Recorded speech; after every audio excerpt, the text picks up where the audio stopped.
Chapter 36:15. Gigi. Reverend Xianxia's nascent soul let out a mournful cry.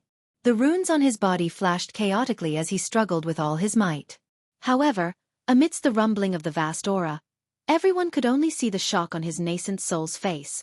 Soon after, his nascent soul was blasted into the fog by the vast aura and disappeared. Rumble! The sound of thunder rang out again.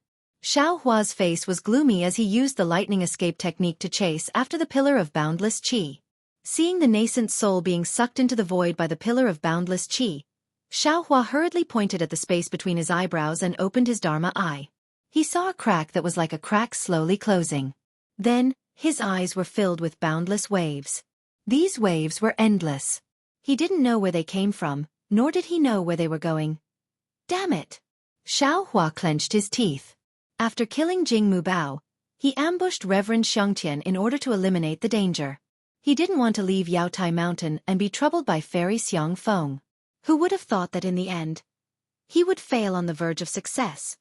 This vast aura. What is the meaning of this? Is Reverend Xianxia dead or alive? Xiao Hua closed his magic eye and held his chin. He looked at the sky and the mess below him and began to ponder. Reverend Xiao. A slightly cautious and respectful voice sounded. Xiao Hua looked up and saw that it was Reverend Yuan Qing who was closest to him. At this moment, Reverend Yuan Qing's face was filled with an indescribable awkwardness and bitterness. Xiao Hua had pretended to injure him twice and he had ignored both times. Previously, he had said very well in front of Xiao Hua that they would work together. How could his actions convince Reverend Yuan Qing? The other 4 nascent soul cultivators all stood behind Reverend Yuan Qing. Similarly, their previous arrogance was restrained. Facing a Dao sect senior who had broken the Star-Lord Great Formation by himself, they didn't have the qualifications to be arrogant. The most important thing was that the Tang Jiao shears that killed Reverend Xianxia was still floating in the air. No one knew if it would fall on their necks or not. Xiao Hua's face didn't show any anger, nor did he have any intention of scolding them. Instead, he looked at them and said, "The formation has been broken. You all go to the Jade Box and see if there are any other rare treasures near the mountain range." Yes, this junior understands. Although Taoist Master Yuan Qing's cultivation was not the highest among the 5, he was, after all, familiar with Xiao Hua. He hurriedly bowed and agreed. Then, he discussed with the other 4 in a low voice. In a moment, the 5 of them spread out in 5 different directions, releasing their divine senses to slowly search. Xiao Hua looked at the backs of the 5 people. With a wave of his hand, the Tang Jiao shears appeared in his hand. Looking at the golden half of the Tang Jiao shears, Xiao Hua sighed in his heart. His current strength was comparable to the spirit severing stage, but the magic treasure in his hand was not strong enough. Currently, he could only use the soaring Wyrm scissors, the ocean overturning seal, the spirit slaying light, and the icefall mirror. Of these 4 magic treasures, only the ocean overturning seal was complete. The other 3 were incomplete. The spirit extermination vital light had yet to be successfully refined, and the soaring dragon scissors and the ice deadly mirror were damaged and incomplete. Although Xiao Hua now had the means to refine spirit treasures, he still couldn't decide which magic treasure to refine into his life source magic treasure. Compared to the damaged soaring dragon scissors and the ice deadly mirror, the ocean overturning seal's power was slightly lacking. It was not even comparable to the wishful staff. However, if he were to refine the soaring dragon scissors and the ice deadly mirror into spirit treasures, Xiao Hua felt that it was inappropriate. It could even be said that it was not worth it. Previously, Xiao Hua's main goal was to refine the 5 elements wishful staff, but after much effort, he discovered that what he was refining was only the heaven leveling staff. Now, he had finally obtained the main material for the refining of the 5 elements wishful heaven cudgel. However, it was a huge task to refine it. It was definitely not something he could complete now. This made Xiao Hua feel as if he was drawing water with a bamboo basket. It's difficult. Xiao Hua sighed. With a turn of his hand, he put the soaring dragon scissors into the space. Then with a move of his finger, he took out the sword gourd. Now, the sword gourd was extremely powerful. Even Jing Mulong was buried under the spirit extermination vital light. However, there was another problem with the spirit extermination vital light that was difficult to solve. That was, the sword light was not very sharp. Not to mention Jing Mulong, who was a 5th-grade elemental power. Even Reverend Xianxia and Langqinga, who were 4th-grade elemental power, could withstand it. Of course, Xiaohua also knew that the extreme magnetic light was the key to refining the spirit extermination vital light. But he couldn't find the extreme magnetic light. How can a spirit treasure be easy to refine? Looking at the sword gourd, Xiaohua's heart gave birth to a realization. Although this Zhao's magic treasures are not very useful, they are gradually being perfected.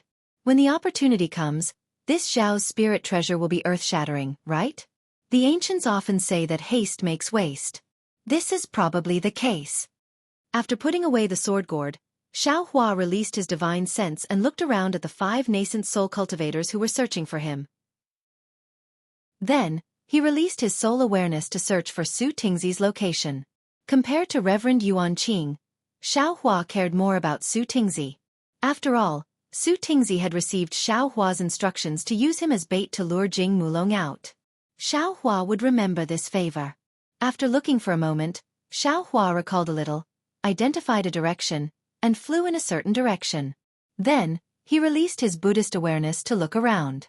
As he looked, Xiaohua couldn't help but be moved. Then, his figure flashed and he entered the ground. After a moment, he flew out again.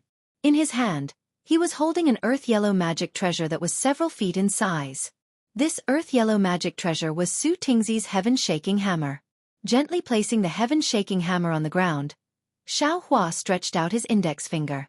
At the tip of his finger, a similarly earthy yellow light landed on the heaven-shaking hammer like a sharp thorn. The heaven-shaking hammer let out a soft rumble and slowly retracted. It returned to the size of a palm and landed in Xiaohua's hand. Looking at the ground now, it was a rather tragic sight. Inside, Su Tingzi's face was yellow and his eyes were tightly shut. Just as he moved his eyeballs, he opened his eyelids with difficulty. Of the nearly 20 golden core cultivators behind him, only 9 were alive. The other 10 had already turned into broken limbs. Even though these 9 people were still alive, Xiaohua's Buddha's consciousness had already swept over them. He had already found out that these 9 people were already seriously injured. Not only had their corporeal bodies been damaged, but even their golden cores had also been shattered. If they didn't take the spirit pills as soon as possible, then they would die in less than 2 hours. Taoist Master Xiao. Su Tingzi opened his eyes and saw that it was Xiaohua. Joy appeared on his face. He forced a smile and said, "I didn't disappoint you." Xiaohua nodded. Fellow Taoists' righteousness is something that I will remember in my heart. Not only did you help me lure out the star monarch guarding the array, you even protected the 9 golden core disciples. Although you were heavily injured, their lives were saved. Su Tingzi slowly sat up and looked at the 9 golden core cultivators. He sighed and said, "Their lives are saved for now, but they will die sooner or later. I was moved by Taoist Master Xiao and became a good person for once." Xiaohua said with a smile, "Good people will be rewarded. Fellow Taoist, you didn't care about your own safety and used your natal magic treasure to protect them. How can I let them die?" Su Tingzi's eyes flashed with surprise. He said anxiously, Taoist Master Xiao, do you have the 9 Revolutions life-extending pill?" Xiaohua was sweating profusely. He waved his hand and said, "I don't have that kind of spirit item, but I have other medicinal pills." As he spoke, he first handed the heaven-shaking hammer to Su Tingzi. Then, he took out a few medicinal pills and handed them to him. He said with a smile, "Try this medicinal pill of mine." Su Tingzi naturally knew that this wasn't the time to be polite. He put away his magic treasure and took out a medicinal pill and put it in his mouth. Su Tingzi's face was filled with ecstasy as soon as the medicinal pill entered his mouth. He immediately closed his eyes and started to circulate his cultivation. Xiaohua hurriedly said with a smile, "Fellow Taoist, don't be anxious. There are still 9 golden core disciples who need your help. I have to circulate my cultivation and don't have time to help them. Although they made a blood oath to me, they made a blood oath to Taoist Master Xiao. I'll have to trouble Taoist Master Xiao with their matters." Su Tingzi still hadn't recovered from his injuries, so how could he care about others? He closed his eyes and circulated his cultivation. When Xiaohua saw this, he didn't dare to delay any longer. He took out the medicinal pills and fed them to the 9 golden core cultivators one by one. Then, he poured his true essence into the 9 people's mouths to help them dissolve the medicinal effects. Xiao Hua's medicinal pills were very powerful.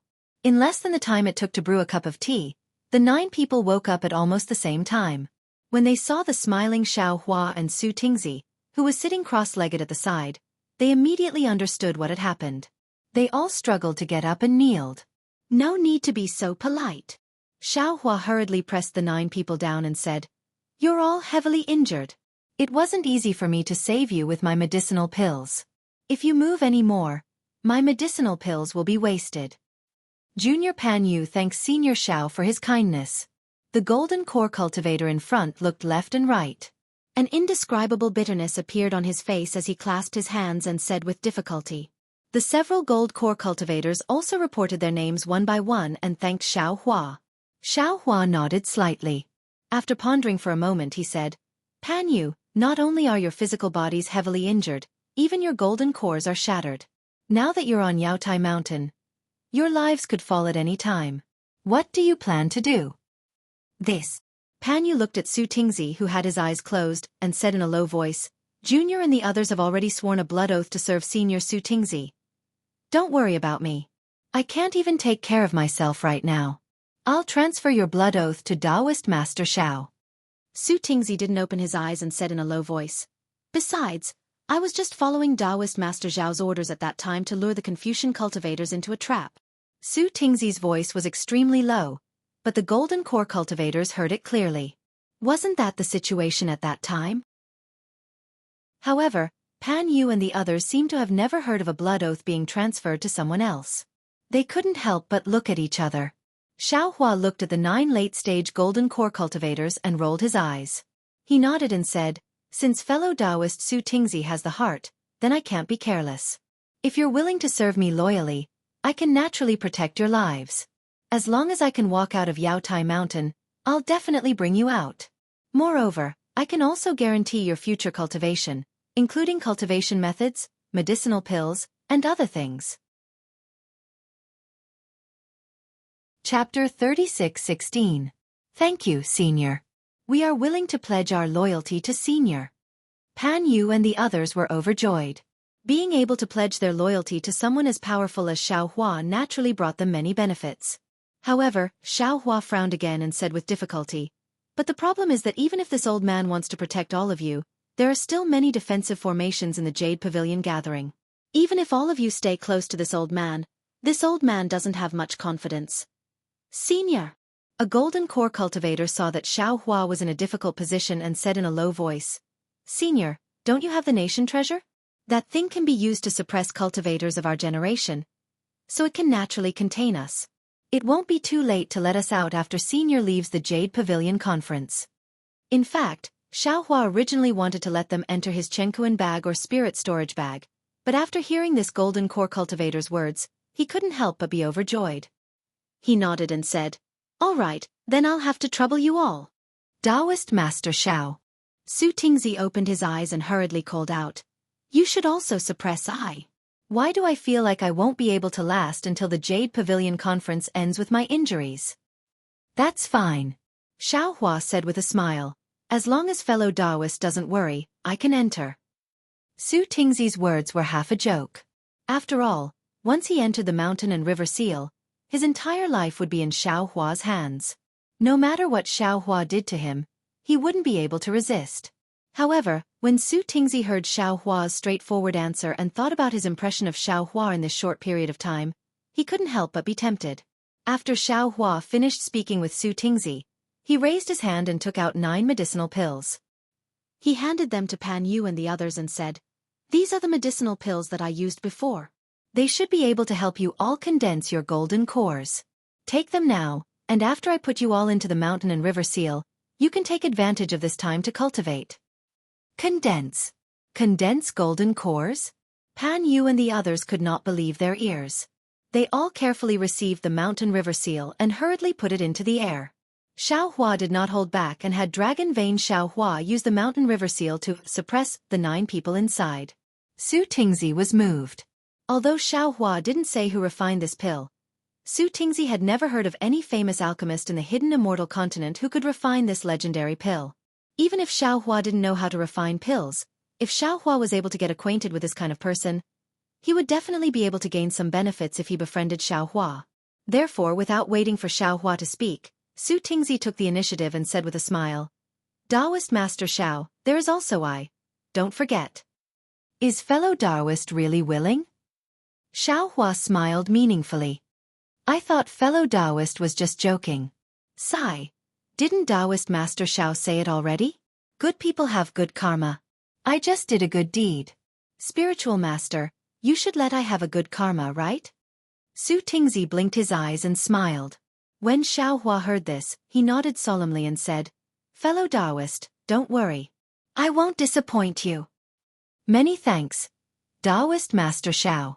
Ever since Su Tingzi woke up, he had been calling Xiaohua Taoist Master Xiao, instead of fellow Taoist Xiao. Dragon Vein Xiaohua activated the mountain and river seal.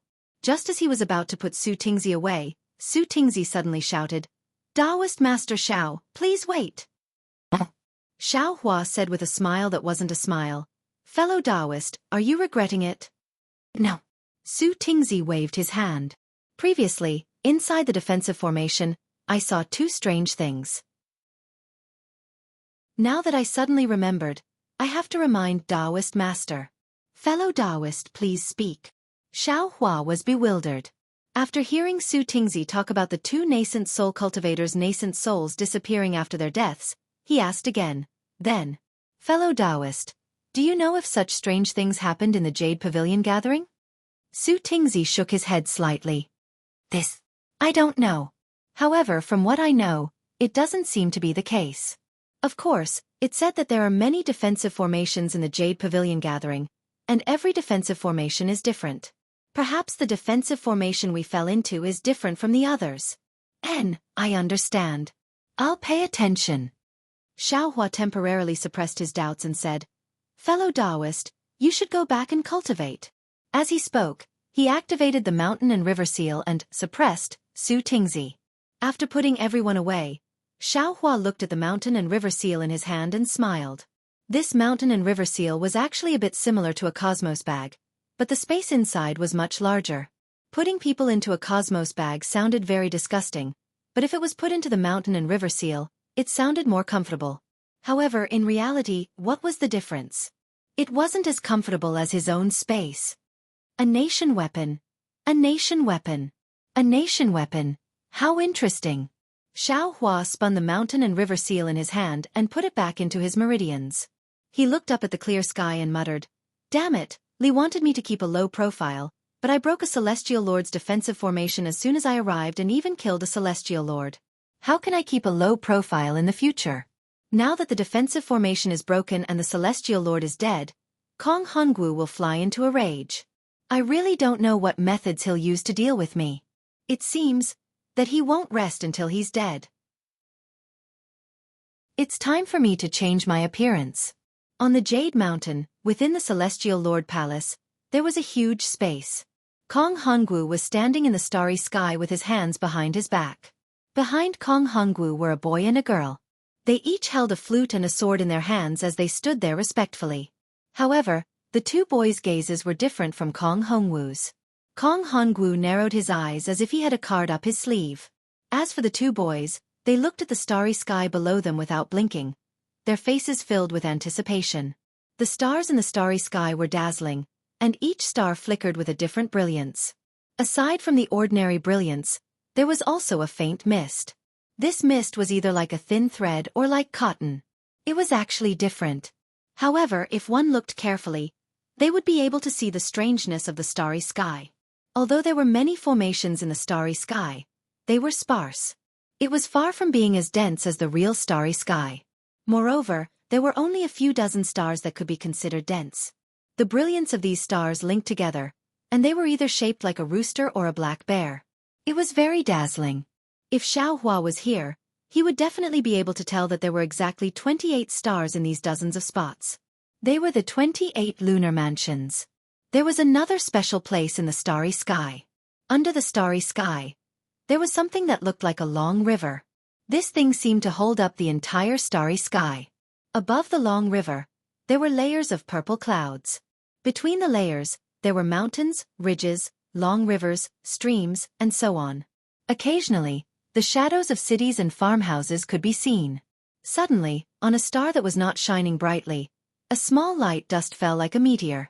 This light dust fell into the long river under the starry sky. At the same time, a thin white line rushed out from the long river and caught the light dust. When the light dust fell into the long river, it did not cause any splashes. 35. The girl was quick to speak and hurriedly shouted, "Palace Master, 35 have already appeared."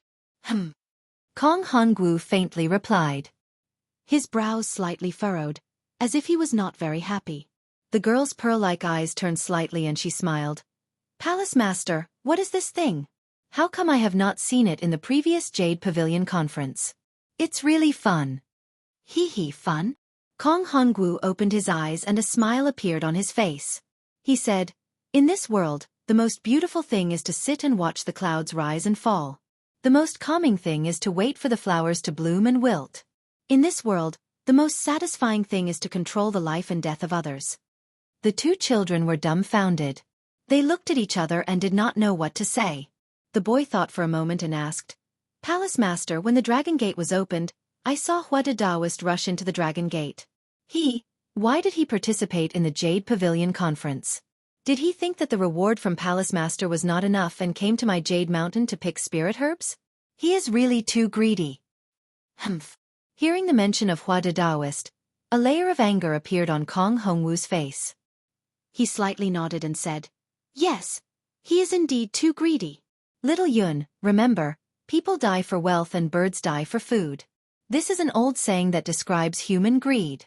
Since ancient times, who knows how many people have died because of this sentence. Little Huada is not walking the Dragon Gate. It is a dead end. Don't be greedy in the future."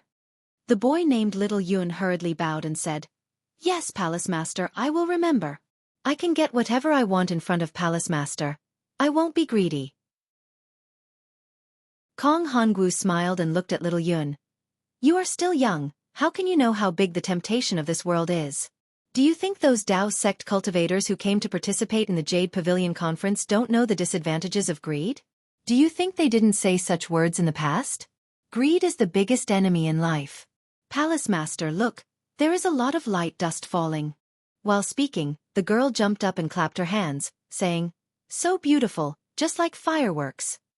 Kong Hongwu raised his head and looked. Sure enough, there was a snake-shaped star flashing with extremely brilliant brilliance. Under that brilliance, dozens of light dust fell one after another. Above the long river, there was a rushing filament that pulled these light dust into the river. Kong Hongwu unconsciously showed a satisfied smile on his face.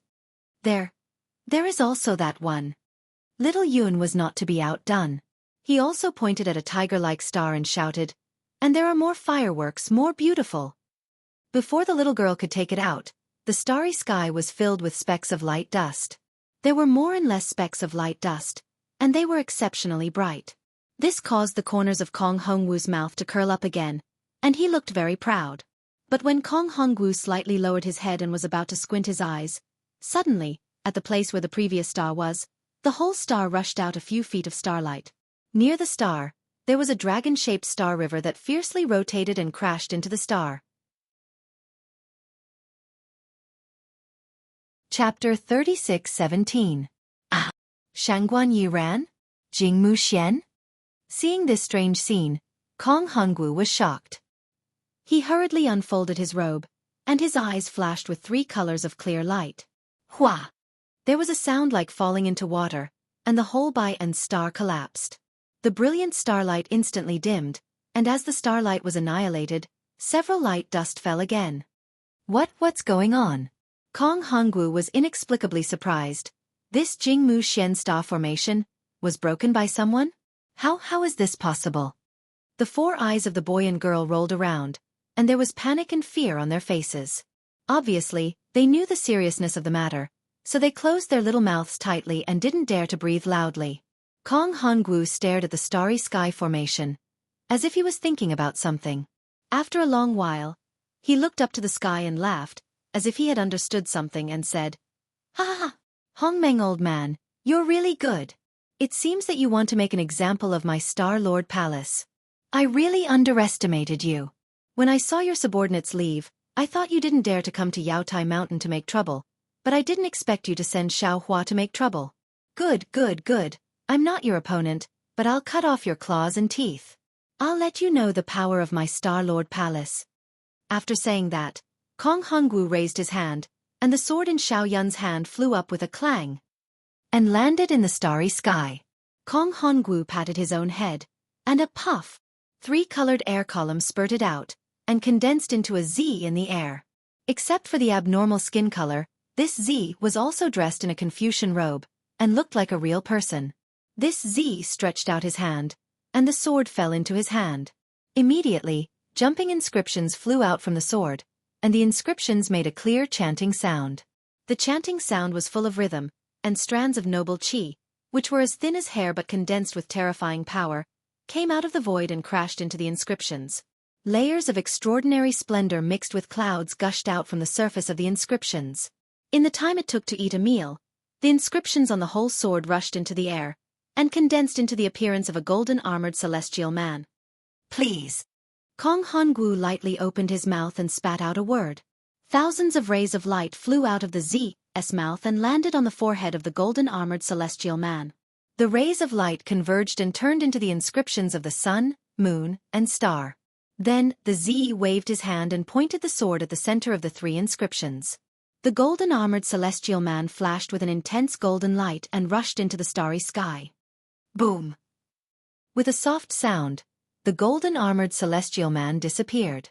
At the same time, a blood-red star with a long tail flew out from where the golden-armored celestial man disappeared. On top of the star, there were shadows of the sun and moon that were flashing with different colors of clouds. Xiao Hua retracted his gaze from the horizon and released his Buddhist sense to check the area again. He didn't find anyone alive. Only then did he fly to the place where Reverend Xianxia was killed. Reverend Xianxia's corpse had been split into 2 and looked very bloody. Xiao Hua waved his hand and a samadhi true fire fell and burned the corpse. He then raised his hand and took a few Qiankuan bags. Xiao Hua opened them and looked inside. There were many things inside. Xiao Hua didn't have time to look at them carefully and casually threw them into his space. Taoist Xiangtian's cold plum flying sword was also thrown to the ground. However, this sword was Taoist Xiangtian's life treasure. Since Taoist Xiangtian's nascent soul was holding a small sword, even if Xiao Hua erased the origin soul imprint on it, it wouldn't be of much use. However, Xiao Hua only hesitated for a moment. He raised his hand and the cold plum sword fell into his hand. Without the slightest hesitation, he erased the nascent divinity within it and put it away. A magic treasure painstakingly refined by a nascent soul cultivator could definitely be given to an ordinary core formation disciple. "It's here, it's here." At this moment, a cultivator's hoarse voice sounded. Xiao Hua looked up and saw that it was one of the cultivators that Taoist Yuan Qing sent to search for the jade box. Xiao Hua urged his body to fly towards that person. The other 4 people also stopped searching and flew towards that person's location. When Xiao Hua arrived, that person had already taken out the jade box from the collapsed mountain rocks. This place was already very far from the cliff where the jade box was previously placed. Moreover, the surrounding mountain rocks, debris, and fallen ancient trees were all present. It was really a mess. From time to time, there would be some fog, weak wind, and other things rushing out. If one didn't look carefully, it would really be difficult to find it. That person was slightly thin and his face was pale. When he saw Xiao Hua fly over, he hurriedly handed over the jade box and said with a smile, "Senior Xiao?" Xiao Hua glanced at the jade box and said indifferently, "Wait a moment. Let's wait for them to arrive." Yes, that person didn't dare to say anything else. He held the jade box in his hand and stood in the air. Seeing that Taoist Yuan Qing and the others still hadn't arrived, Xiao Hua asked again, "How should I address you, fellow Taoist?" "Senior Xiao, you're too polite. I'm Taoist Jingting." Taoist Jingting was flattered when he heard Xiao Hua call him fellow Taoist. "You found this thing, so it should be yours. However, I need the Imperial Preceptor's lot. If it's the lot of the Imperial Preceptor, then it belongs to me." Xiao Hua said, however, I'll give you some compensation. I wouldn't dare. Taoist Jingting said hurriedly, with Senior's ability, finding this thing is as easy as lifting a finger. It's my honor to be of service to Senior. Even if it's the 3 treasures mentioned by Star-Lord Palace, I'm willing to offer them to Senior. Xiao Hua stared blankly for a moment, somewhat puzzled. He rubbed his chin, embarrassed by his own deterrence. Although he was somewhat puzzled when he saw Xiao Hua, Taoist Jingting didn't explain much when he saw Taoist Yuanqing and the others flying over. He just waited quietly on the side. When Taoist Yuanqing saw the jade box in Taoist Jingting's hand, a smile immediately appeared on his face. He cupped his hands and said, "Congratulations, Senior." Hee. Congratulations. Congratulations. Xiao Hua nodded slightly. Taoist Yuanqing took out a few more jade boxes from his bosom and handed them to Xiao Hua, saying, "Also, these are some spiritual herbs and spiritual objects that Junior found nearby. Senior saved Junior's life.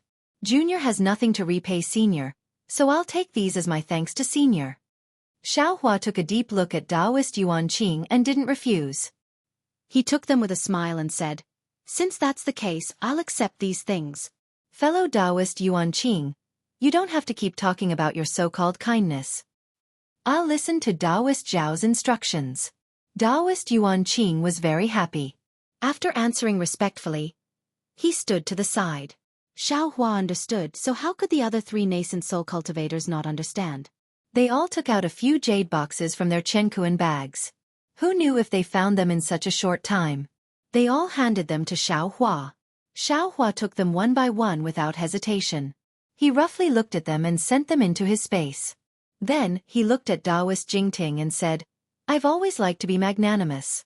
Although I didn't say it clearly and only asked you to help me find the jade boxes, the things inside the jade boxes."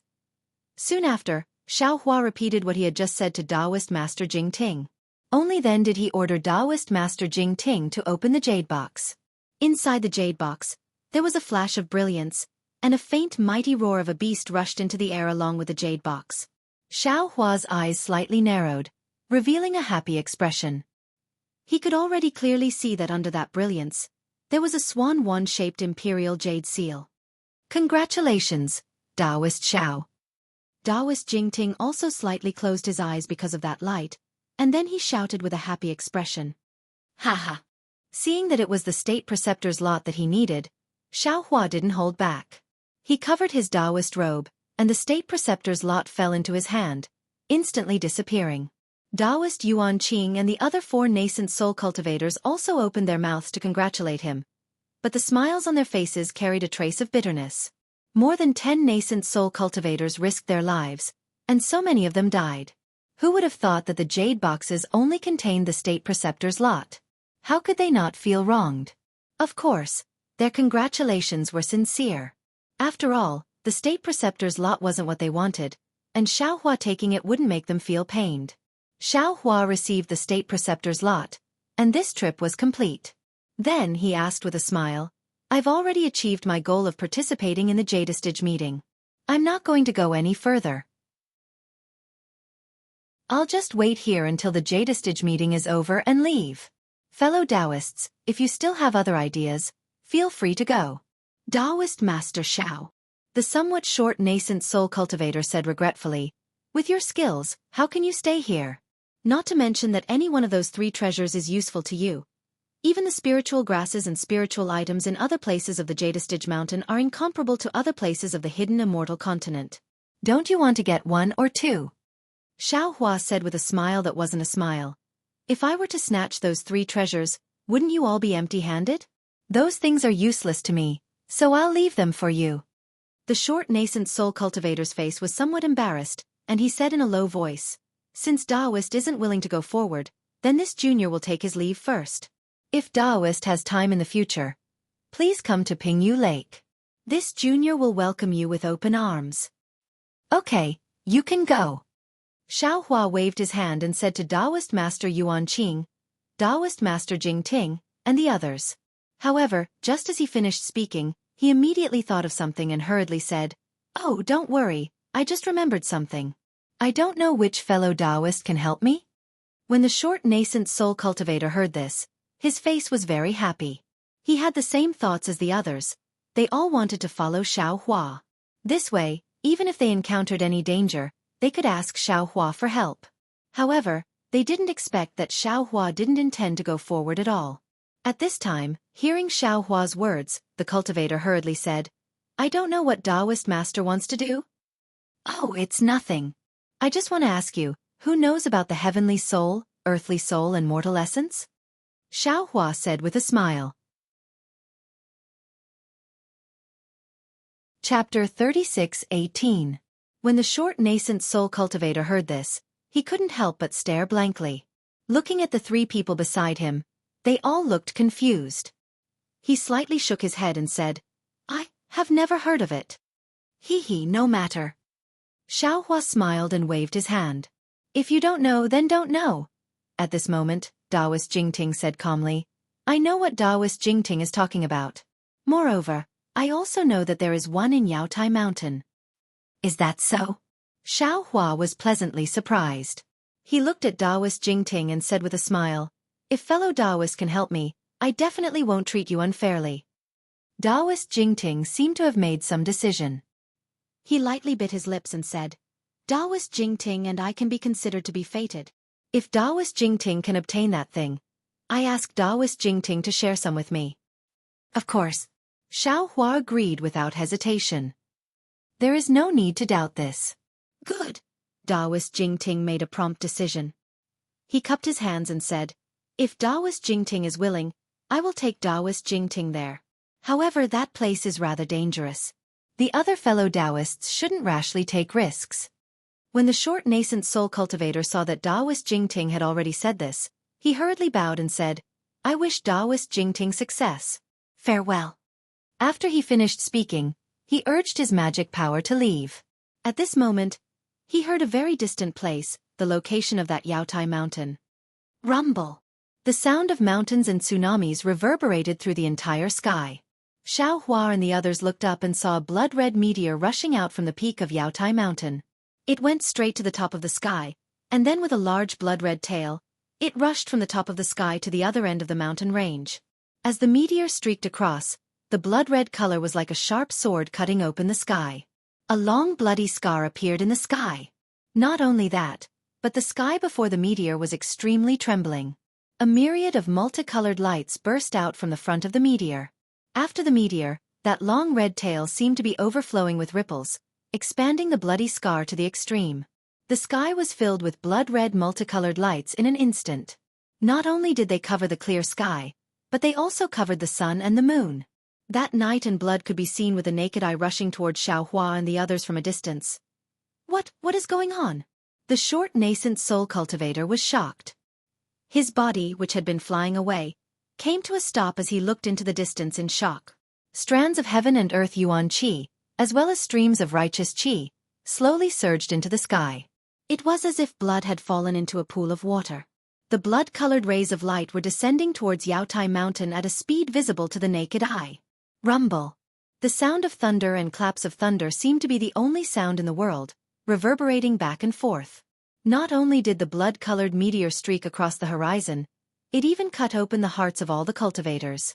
An indescribable restlessness, viciousness, and brutality unknowingly diffused out from their hearts. A rare treasure?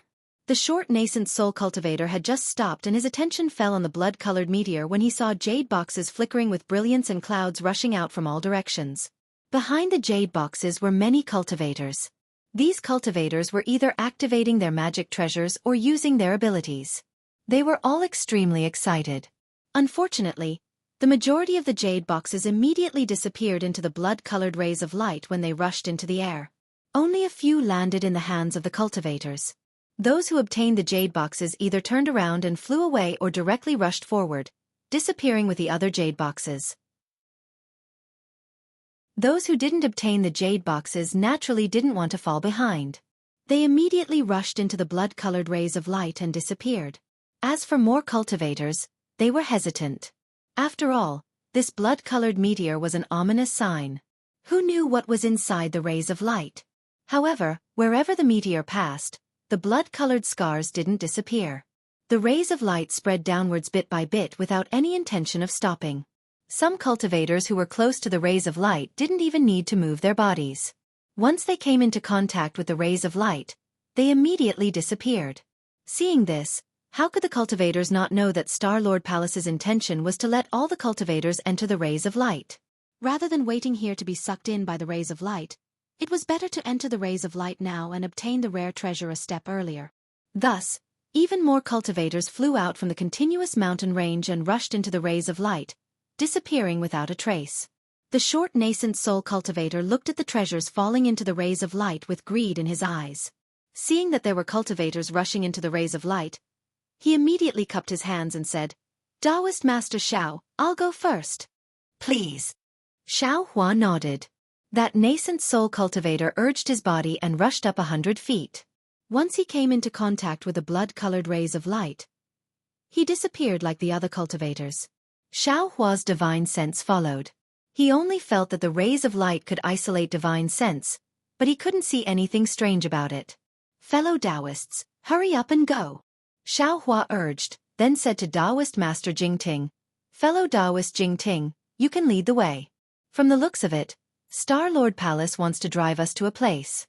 The defensive formation from before might be closed."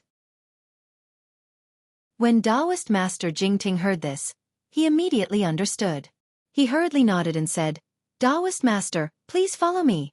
As he said this, Taoist Master Jingting also urged his body and flew towards a place. The other nascent soul cultivators cupped their hands towards Xiao Hua and also rushed into the rays of light somewhat hurriedly. They originally had some intention to go with Xiao Hua, but when they saw that Xiao Hua wanted to break through the formation again and didn't want them to follow, especially when all the rare treasures were sent into the blood-colored rays of light by Star-Lord Palace, all the cultivators on Yaotai Mountain had to enter the rays of light to obtain the rare treasures, so Xiao Hua's role was weakened. Therefore, they also dispelled the idea of advancing and retreating with Xiao Hua. Taoist Master Yuanqing looked at the nascent soul cultivator who flew away, his face unmoved. He calmly said to Xiao Hua, "Taoist Master Xiao, Junior's cultivation is limited. I'm afraid it won't be easy for me to escape from Yaotai Mountain. I can't not follow you. You won't drive me away, right?" "Haha, how is that possible?" Xiao Hua laughed. His body flew up and rushed out after Taoist Master Jingting. He even said, "But if you want to follow us, don't call me senior in the future." Taoist Master Yuanqing laughed. His Taoist robe fluttered as he chased after Xiao Hua. He also said, "Taoist Master Xiao, if you say so, how can I not follow your orders?" The three of them flew towards this place for about the time it took to eat a meal. Just as Xiao Hua thought, the entire Yaotai Mountain was completely covered by the rays of light like volcanic clouds. Under the rays of light, rare treasures and spiritual objects flew out one after another. Not to mention that the defensive formation was gradually closing. Even if it wasn't, who would still stay here when the formation was empty? Zhenren Jingting saw them flying over several mountain ranges, flying and stopping. In the ancient forest, which was more than 100 feet high, they found a sandbar where 3 streams converged. Zhenren Jingting stopped. He turned his head and narrowed his eyes to look at the multicolored light falling from above and behind him. He said, "Zhenren Xiao, this is the place where the elites are. Although the rays of light will activate the defensive formation, it's 90% similar to the records I've obtained." Xiao Hua's divine sense swept out. He saw that the vast qi above the sandbar was mixed with obscure inscriptions that blocked his divine sense. He knew this should be one of the defensive formations of Star-Lord Hall. He then looked at the lush ancient trees on the left side that blocked the blood-colored rays of light. If Taoist Master Jingting didn't bring him here, he probably wouldn't have found this place. So Xiao Hua said with a smile, "Fellow Taoist Jingting, before I came here, I also asked several fellow Taoists for advice. According to them, this Yaotai gathering is completely different from the previous one. There's nothing to learn from them. I wonder how fellow Taoist got the information about this place?" Reverend Jingting looks at Xiao Hua, then looks at Reverend Yuanqing, who is following behind him. He sighs and says, "To tell you the truth, Reverend Xiao, I didn't get this information from anyone else. It was during the last few Yaotai gatherings that I came here by chance and found out." Xiao Hua was surprised. Could it be that fellow Taoist Jingting has attended the Yaotai gathering many times? Not to mention Xiao Hua, Even Taoist Master Yuanqing looked at Taoist Master Jingting with interest. A bitter smile appeared on Taoist Master Jingting's face. He nodded and said, "I'm not afraid of Taoist Master Zhao's joke. This is the 13th time I have attended the Yaotai gathering." Xiaohua didn't make a move, but Taoist Master Yuanqing cried out in surprise. However, after being surprised, Taoist Master Yuanqing became somewhat embarrassed. He said with a smile, "Fellow Taoist Jingting, you think too much. This Yaotai gathering is also the 3rd time I've attended. You've only attended a few more times than me. I'm afraid I'm the pot calling the kettle black." Alas! Taoist Master Jingting sighed. His voice was full of bitterness and helplessness. He looked at the sandbar in front of him and said, "Fellow Taoists, please don't laugh at me. Actually, the purpose of this humble Taoist's visit to Yaotai Mountain is not for the treasures mentioned earlier. This humble Taoist is also not interested in the 3 treasures that Star Lord Palace has taken out. This humble Taoist's purpose is the same as that of Taoist Xiao." "Oh." Xiaohua raised his eyes to look at Taoist Master Jingting and asked curiously, "Could it be? Fellow Taoist Jingting has attended the Yaotai gathering 12 times just for the Imperial Preceptor's lot? And 12 times? You actually didn't get it?" Taoist Master Yuanqing was also surprised. After all, it wasn't particularly difficult to get the Imperial Preceptor's lot when one's cultivation had reached the middle nascent soul stage. As long as one's luck wasn't too bad, one could get it by attending the Yaotai gathering once. How could one be like Taoist Master Jingting, who had attended the Yaotai gathering 12 times and still hadn't gotten it?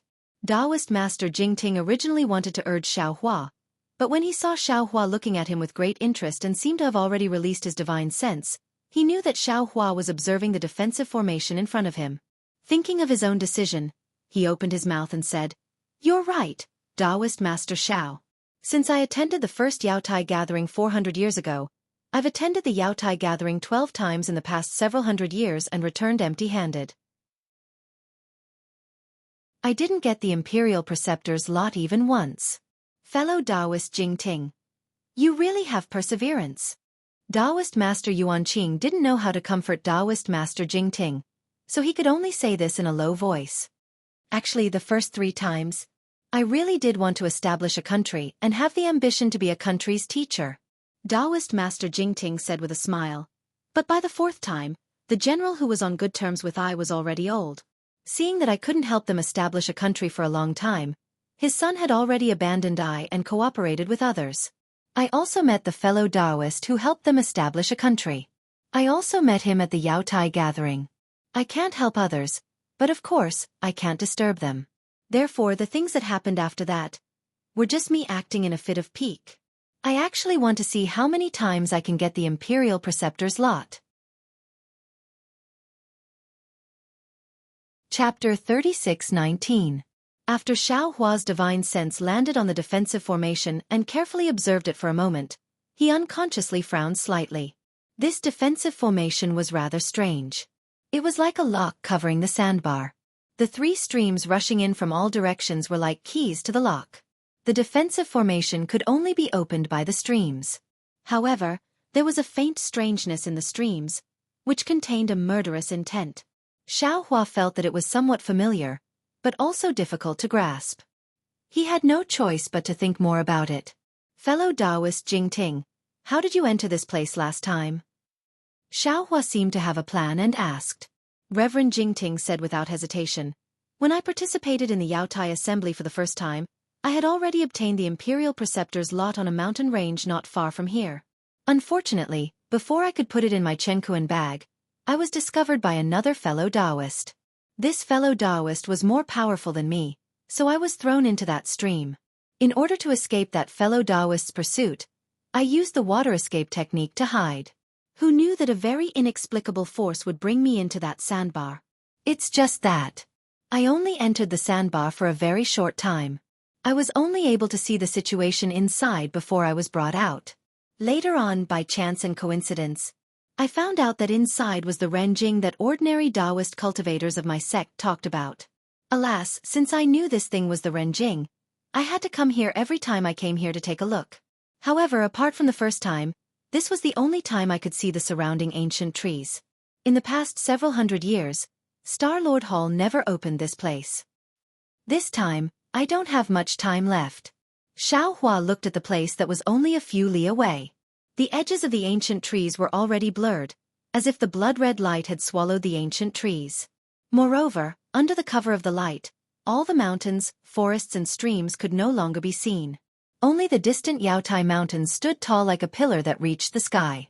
Upon seeing this, Reverend Jingting straightened his clothes and bowed to Xiaohua. Reverend Xiao, in fact, when I obtained the jade box containing the Imperial Preceptor's lot, I had a premonition in my heart that the jade box contained no other treasure but the Imperial Preceptor's lot. Why? Reverend Yuanqing was somewhat puzzled. If you didn't have a premonition, why did you fight for it? Taoist Jingting said very meaningfully, I naturally fight for the State Preceptor's lot, but if I can't get it, then it's naturally not the State Preceptor's lot. However, Zhenren Xiao killed the Guardian Star and asked us to search for it. The only thing I could find was the Imperial Master's lot. Taoist Master Jingting's words were very awkward, but Taoist Master Yuanqing also understood a little. Taoist Master Jingting's luck was extremely bad. This was his 13th time participating in the Yaotai Assembly. The number of the Imperial Preceptor's lot was pitifully small. This was the first time he was so close to the Imperial Preceptor's lot, but he just happened to encounter the unstoppable Xiaohua. Even if he could get the Imperial Teacher's lot in his hands, in the end, he would have to give it to Xiaohua. As Taoist Jingting spoke, his figure didn't get up. Since the heavens let me present the Imperial Preceptor's lot with both hands, then it's also letting me serve Taoist. I hope that Taoist Xiao can guide me when you establish your country in the future. Taoist Yuanqing's eyebrows twitched as he forced a smile. He glanced at the silent Xiaohua and said, Fellow Taoist Jingting, I'm afraid this isn't your true reason, is it? Yes, this is a reason, but it's not the most important one. Taoist Jingting didn't quite understand the relationship between Xiaohua and Taoist Yuanqing, but seeing that Xiaohua didn't speak and only Taoist Yuanqing spoke, he thought Xiaohua didn't quite believe him. He hurriedly said, The most important thing is that I really don't have confidence in myself. I must rely on a senior with destiny. Taoist Xiao controls the national treasure of Confucian cultivators, so you're definitely a person with great destiny. If I don't rely on Taoist Xiao, who else can I rely on? Taoist Yuanqing blinked his eyes and said with a smile, So that's how it is. I thought fellow Taoist was as afraid of death as I. Being afraid of death is naturally one of the reasons. Taoist Jingting said with a smile. Xiaohua looked at Taoist Jingting's bowing appearance and nodded. As early as when fellow Taoist Jingting gave me the jade box, I already promised you that I would take out something of equivalent value to the treasures inside the jade box to exchange with fellow Taoist. Since fellow Taoist wants to use his own future to exchange with me, I naturally feel ashamed to accept it. When Taoist Jingting heard this, his face was filled with ecstasy. He shouted, State Preceptor, please accept this subordinate's bow. Haha, fellow Taoist is too polite. Xiaohua raised his hand and helped Taoist Jingting up. Since you want to work for me, I will certainly not treat fellow Taoist unfairly. As long as I can give you anything, I will satisfy fellow Taoist. Taoist Yuanqing's face showed a trace of surprise. He also said with a smile, Congratulations, Taoist Xiao. Congratulations, fellow Taoist Jingting. Huh? Xiaohua was about to raise his head to answer when suddenly his eyebrows rose and he let out a cry of surprise. He immediately waved his hand and grabbed Taoist Yuanqing and Taoist Jingting out of thin air. Without waiting for the two to speak, he dragged the two of them and rushed to the nearby sandbar. Taoist Jingting and Taoist Yuanqing were slightly stunned. However, when their divine senses swept over the sandbar, they saw that under the blood-red brilliance, near the upper wind of the second stream, an inexplicable aura rushed out. The originally disorderly inscriptions immediately swarmed up. That aura was like a sharp blade that cut open a flaw in the defensive formation. There's someone inside! Taoist Jingting exclaimed in a low voice and looked at Taoist Yuanqing. The two of them looked at each other with surprise. The inscriptions were like a fountain, and the noble spirit swarmed out. This noble spirit was like an incomparably sharp flying sword, and it slashed in the air with a whooshing sound. Strands of fine texture appeared in the void, and the white clouds were turned into nothingness by these fine texture. Xiaohua brought the two of them with him. His whole body flashed with a faint golden light. This golden light also made cracking sounds in the fine lines and shattered into pieces. However, the moment it shattered, the golden light condensed again. Go! Xiaohua landed in the middle of the inscriptions and waved his hand. A ray of brilliance appeared, like a huge fist crashing into the inscriptions. Boom! Thousands of inscriptions were forcibly suppressed. The place where the aura appeared was torn apart by this fist. The aura that rushed out became more and more violent. However, just as the aura rushed out, an ear-piercing beast roar was heard from within the crack. The aura suddenly converged, and even a kind of weakness and helplessness leaked out from the aura. Demonic beast! Xiaohua was slightly stunned. He made a hand seal to protect himself and the others. As his body crashed into the crack, his divine sense rushed inside. Oh, this is somewhat interesting.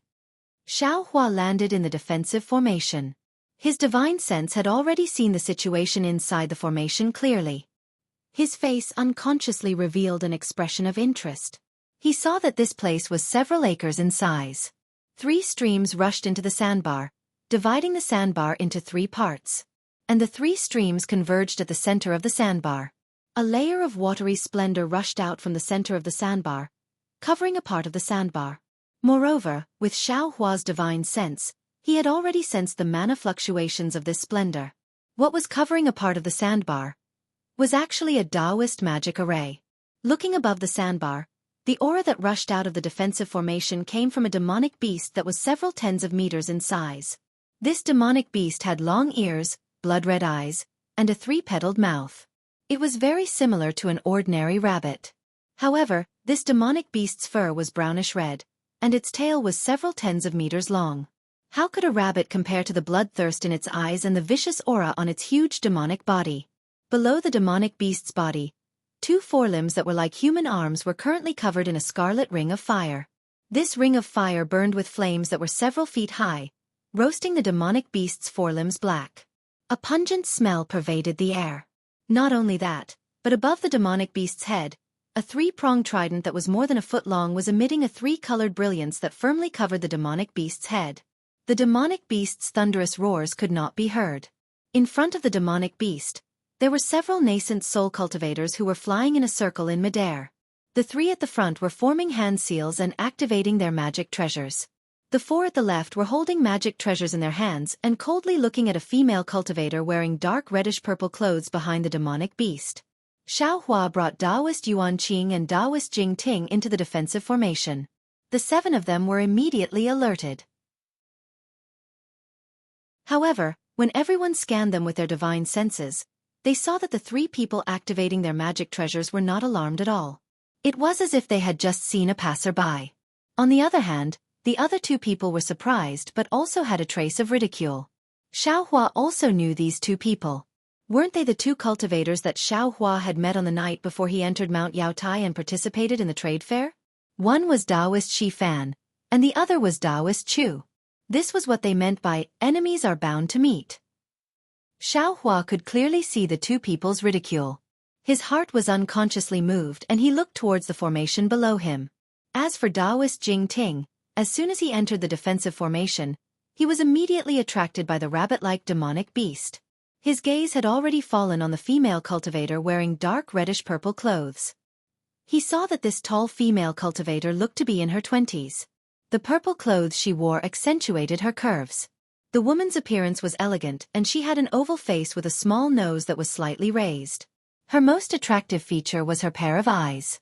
The woman's eyes weren't large and were apricot-shaped. Under her thin eyelids, her flowing gaze was like water ripples. The woman's gaze swept past Xiaohua and the others. Immediately, a kind of faint sadness emerged in everyone's hearts. This sadness seemed to be a reflection of the female cultivator's unfortunate life, but it also seemed to be a kind of pity for the female cultivator. Because at this moment, the woman's face was pale and flushed. Obviously, she was injured. On top of the woman's head, a simple and unadorned jade pendant emitted a misty brilliance that firmly enveloped the woman. However, this brilliance was as thin as paper. It seemed that any random magic treasure could break through the woman's defensive magic treasure. Ew! Seeing that another person had rushed into the defensive formation, the demonic beast opened its mouth and roared. Its body struggled with all its might and a kind of dense demonic fog sprayed out from its mouth. However, under the confinement of the trident, that dense fog couldn't reach very far. Even the demonic beast's twisting body overflowed with runes.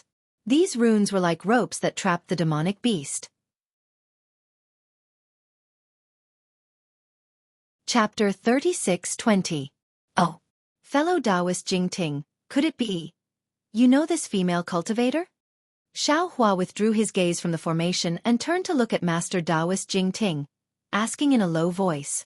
When Master Taoist Jingting heard this, he hastily said, "Reporting to Master Taoist, I do know this female cultivator. Didn't I tell you before? I've been here many times in the past 400 years, and I've met this female cultivator twice. Her name is Li Jing, and her Taoist name is Fairy Jing." Xiao Hua looked at Master Taoist Jingting with a smile that wasn't a smile and said, "It seems this Fairy Jing has the same idea as fellow Taoist Jingting." It seems so." Master Taoist Jingting looked at Fairy Jing's struggling appearance and sighed. "Although we didn't have a deep conversation on those two occasions, I already sensed it. Before entering Yaotai Mountain this time, I specifically looked for her but didn't see any trace of her. I didn't expect her luck to be better than mine." Master Taoist Yuanqing said in a low voice, "Master Taoist Xiao, these 7 cultivators are all mid-nascent soul stage. For that Fairy Jing to be able to confront them, her cultivation isn't low. Right now, the two sides are in a deadlock. If Master Taoist wants to help, then we'll immediately take action. Otherwise, we'll head into the formation to look for her." Master Taoist Jingting said with a bitter smile, "That Ren Jing can only be obtained one at a time. If Fairy Jing obtains it, I'm afraid we'll have to return empty-handed." When Xiao Hua heard this, he faintly smiled and said with deep meaning, "That's right. Since we've already arrived late, it's better to wait and see." Although Xiao Hua's plan was well thought out, Fairy Jing's summon immediately shattered his plans. Seeing Master Taoist Jingting whispering to Xiao Hua and the others, Fairy Jing's eyes rippled like water. She said, "Master Taoist Jingting, you've also come?" Master Taoist Jingting's expression changed. If it was before, he would definitely fly into a rage. After all, Fairy Jing's words, whether intentional or not, had dragged him into the vortex. But fortunately, his anger only swept away for a moment, and he immediately calmed down. Beside him was Taoist Xiao, who was a 5th-grade origin power. Why should he care about the petty thoughts of others? Taoist Jingting was calm and didn't agree. The 7 cultivators surrounding him had a plan in their hearts. Everyone exchanged glances and transmitted a few words. Taoist Shifan and Taoist Chu Feng flew out. Taoist Shifan was still able to cup his hands and salute, but Taoist Chu Feng unexpectedly didn't even need to salute. He opened his mouth and said, "Xiao Hua, we've already come here first.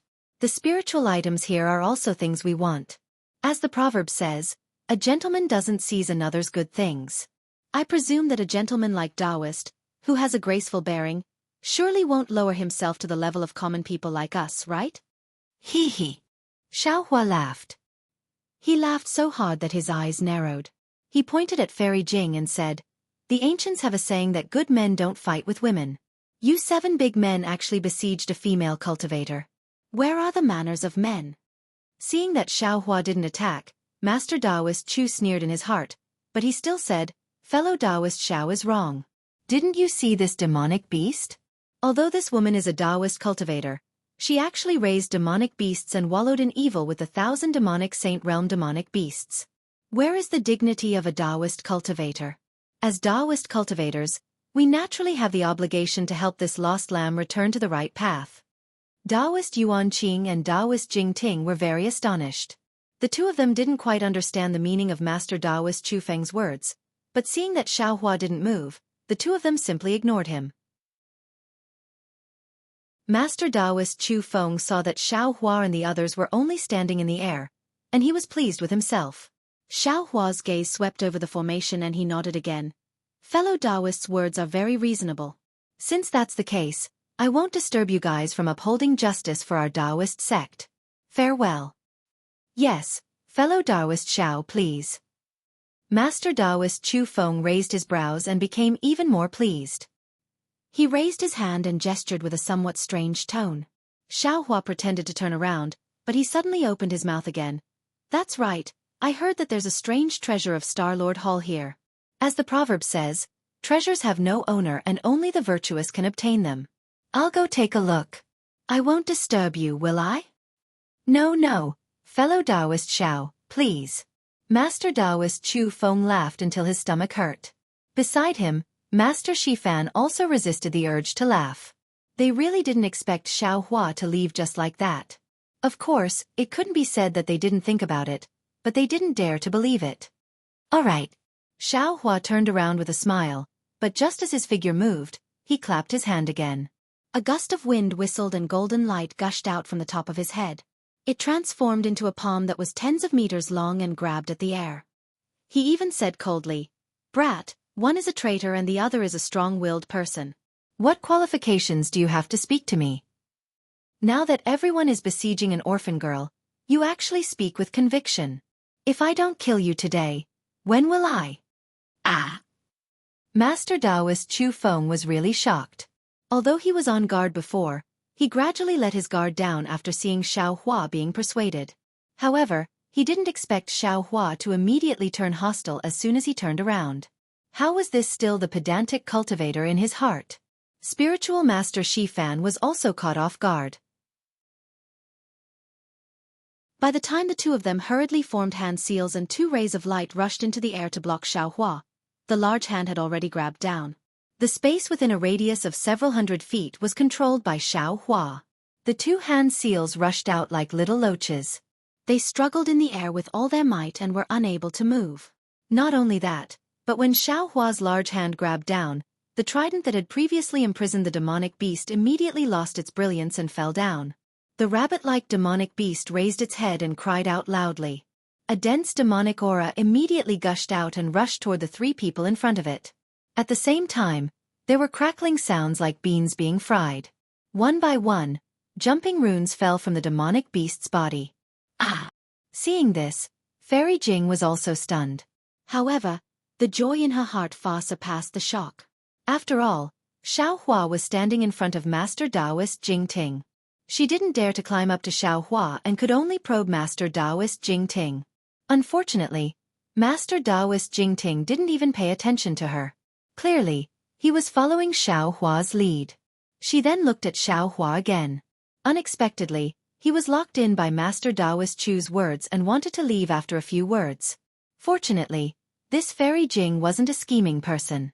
She didn't play any tricks and only used her own magic power to bitterly support herself. But at this critical moment, there was a sudden turn of events and Xiao Hua suddenly attacked. However, the power of Xiao Hua's palm was really too fierce. Fairy Jing pointed at the jade pendant above her head. The jade pendant struggled to emit a brilliance, wanting to attack the somewhat difficult opponent. However, the jade pendant in Xiao Hua's hand seemed to have sunk into a quagmire. Not only was it difficult to send out magic power, but the jade pendant itself was also difficult to move. This Master Taoist Xiao. What is his cultivation? Fairy Jing glanced at Xiao Hua with great fear. Kacha! Several crisp sounds rang out. Not only did the demonic beast break free from its shackles, but the rings on its front claws also fell off. The 3 attacking cultivators couldn't help but retreat a few dozen feet from the shock. It was also at this time that a fiery voice came from the array not far below them. Which bastard actually dares to break this old man's forbidden technique? Along with the voice, a black dot appeared at the center of the spell formation. The black dot quickly expanded into a vortex and a cultivator wearing black armor charged out from the vortex. A divine sense comparable to a late-stage nascent soul cultivators angrily swept toward them. Behind the black battle armor, several cultivators activated their own magic treasures and followed after him. Not only that, but several popping sounds rang out as tricolored bubbles also appeared on the other 2 parts of the formation on the sand island. 2 bursts of spiritual sense that were no less powerful than the suit of black armor also swept forth from the spots where the bubbles ruptured. One of the divine senses fell on Xiao Hua and paused for a moment. Soon after, a crimson fist flickered with dark flames and smashed toward Xiao Hua without any explanation. As the fist moved, the previously angry cultivator waved his hand. Countless amounts of world yuan qi followed his gesture and condensed into a large hand. This large hand had faint black threads floating within it and whistled towards Xiaohua.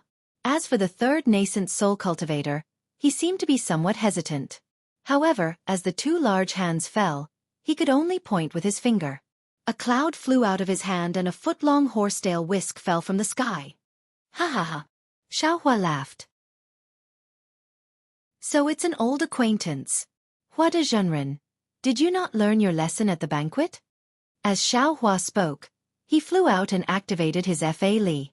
His palm, which was originally a feint, immediately changed. It flipped over like it could overturn mountains and seas, then suddenly expanded. It was like a real giant hand that flashed with golden light as it slammed towards Hua de Zhenren's giant hand. Rumble! Xiaohua's big hand fell down and collided with the other two. The entire sky exploded with a powerful qi wave. The scarlet fist along with the dark flame was completely extinguished by Xiaohua's attack. That blackened big hand was already imprisoned by Xiaohua's magic power halfway. Only a faint black thread spread out like a small snake and retreated with extreme vigilance. There was also the horsetail whisk in the cloud. When the cloud was struck down by Xiaohua, the entire horsetail whisk slightly swayed. Thousands of golden rays of light shattered Xiaohua's little finger. Damn it! The black-armored cultivator angrily cursed and his expression changed. He slapped his hand and a foot-long iron spike appeared in his hand. He was going to use his magic power in this fierce wind. You dare! Suddenly, Xiaohua let out an angry roar. The figure that had already landed in front of Taoist Huada suddenly flashed with lightning and retreated like a bolt of lightning. At the same time, he rubbed his hands together and countless tiny lights fell into the void. Bang bang bang. Following the collision of the hands of the three nascent soul cultivators, the sound of air breaking rang in everyone's ears. Rumble, rumble, rumble. Another violent sound rang out and the entire defensive formation shook. However, the center of the shaking was not between the four nascent soul cultivators, but where Xiaohua just left. Chapter 36-21. Xiaohua was furious. He hurriedly activated the lightning escape technique and charged toward the center of the explosion at lightning speed. Moreover, countless golden threads flickered in front of him where the lightning had exploded. It was the technique Xiaohua had activated earlier. However, these golden threads were somewhat disorderly from the impact of the explosion and couldn't fall down for a long time. Only after the most powerful wave of the explosion had subsided did the golden threads disappear. Looking at the sky again, the rabbit-like demonic beast had been blasted hundreds of meters into the air. Its two ears were swaying weakly and its scarlet eyes flickered with an expression of lingering fear. Fairy Jing, who was on the demonic beast, was also deathly pale. She looked ahead regretfully.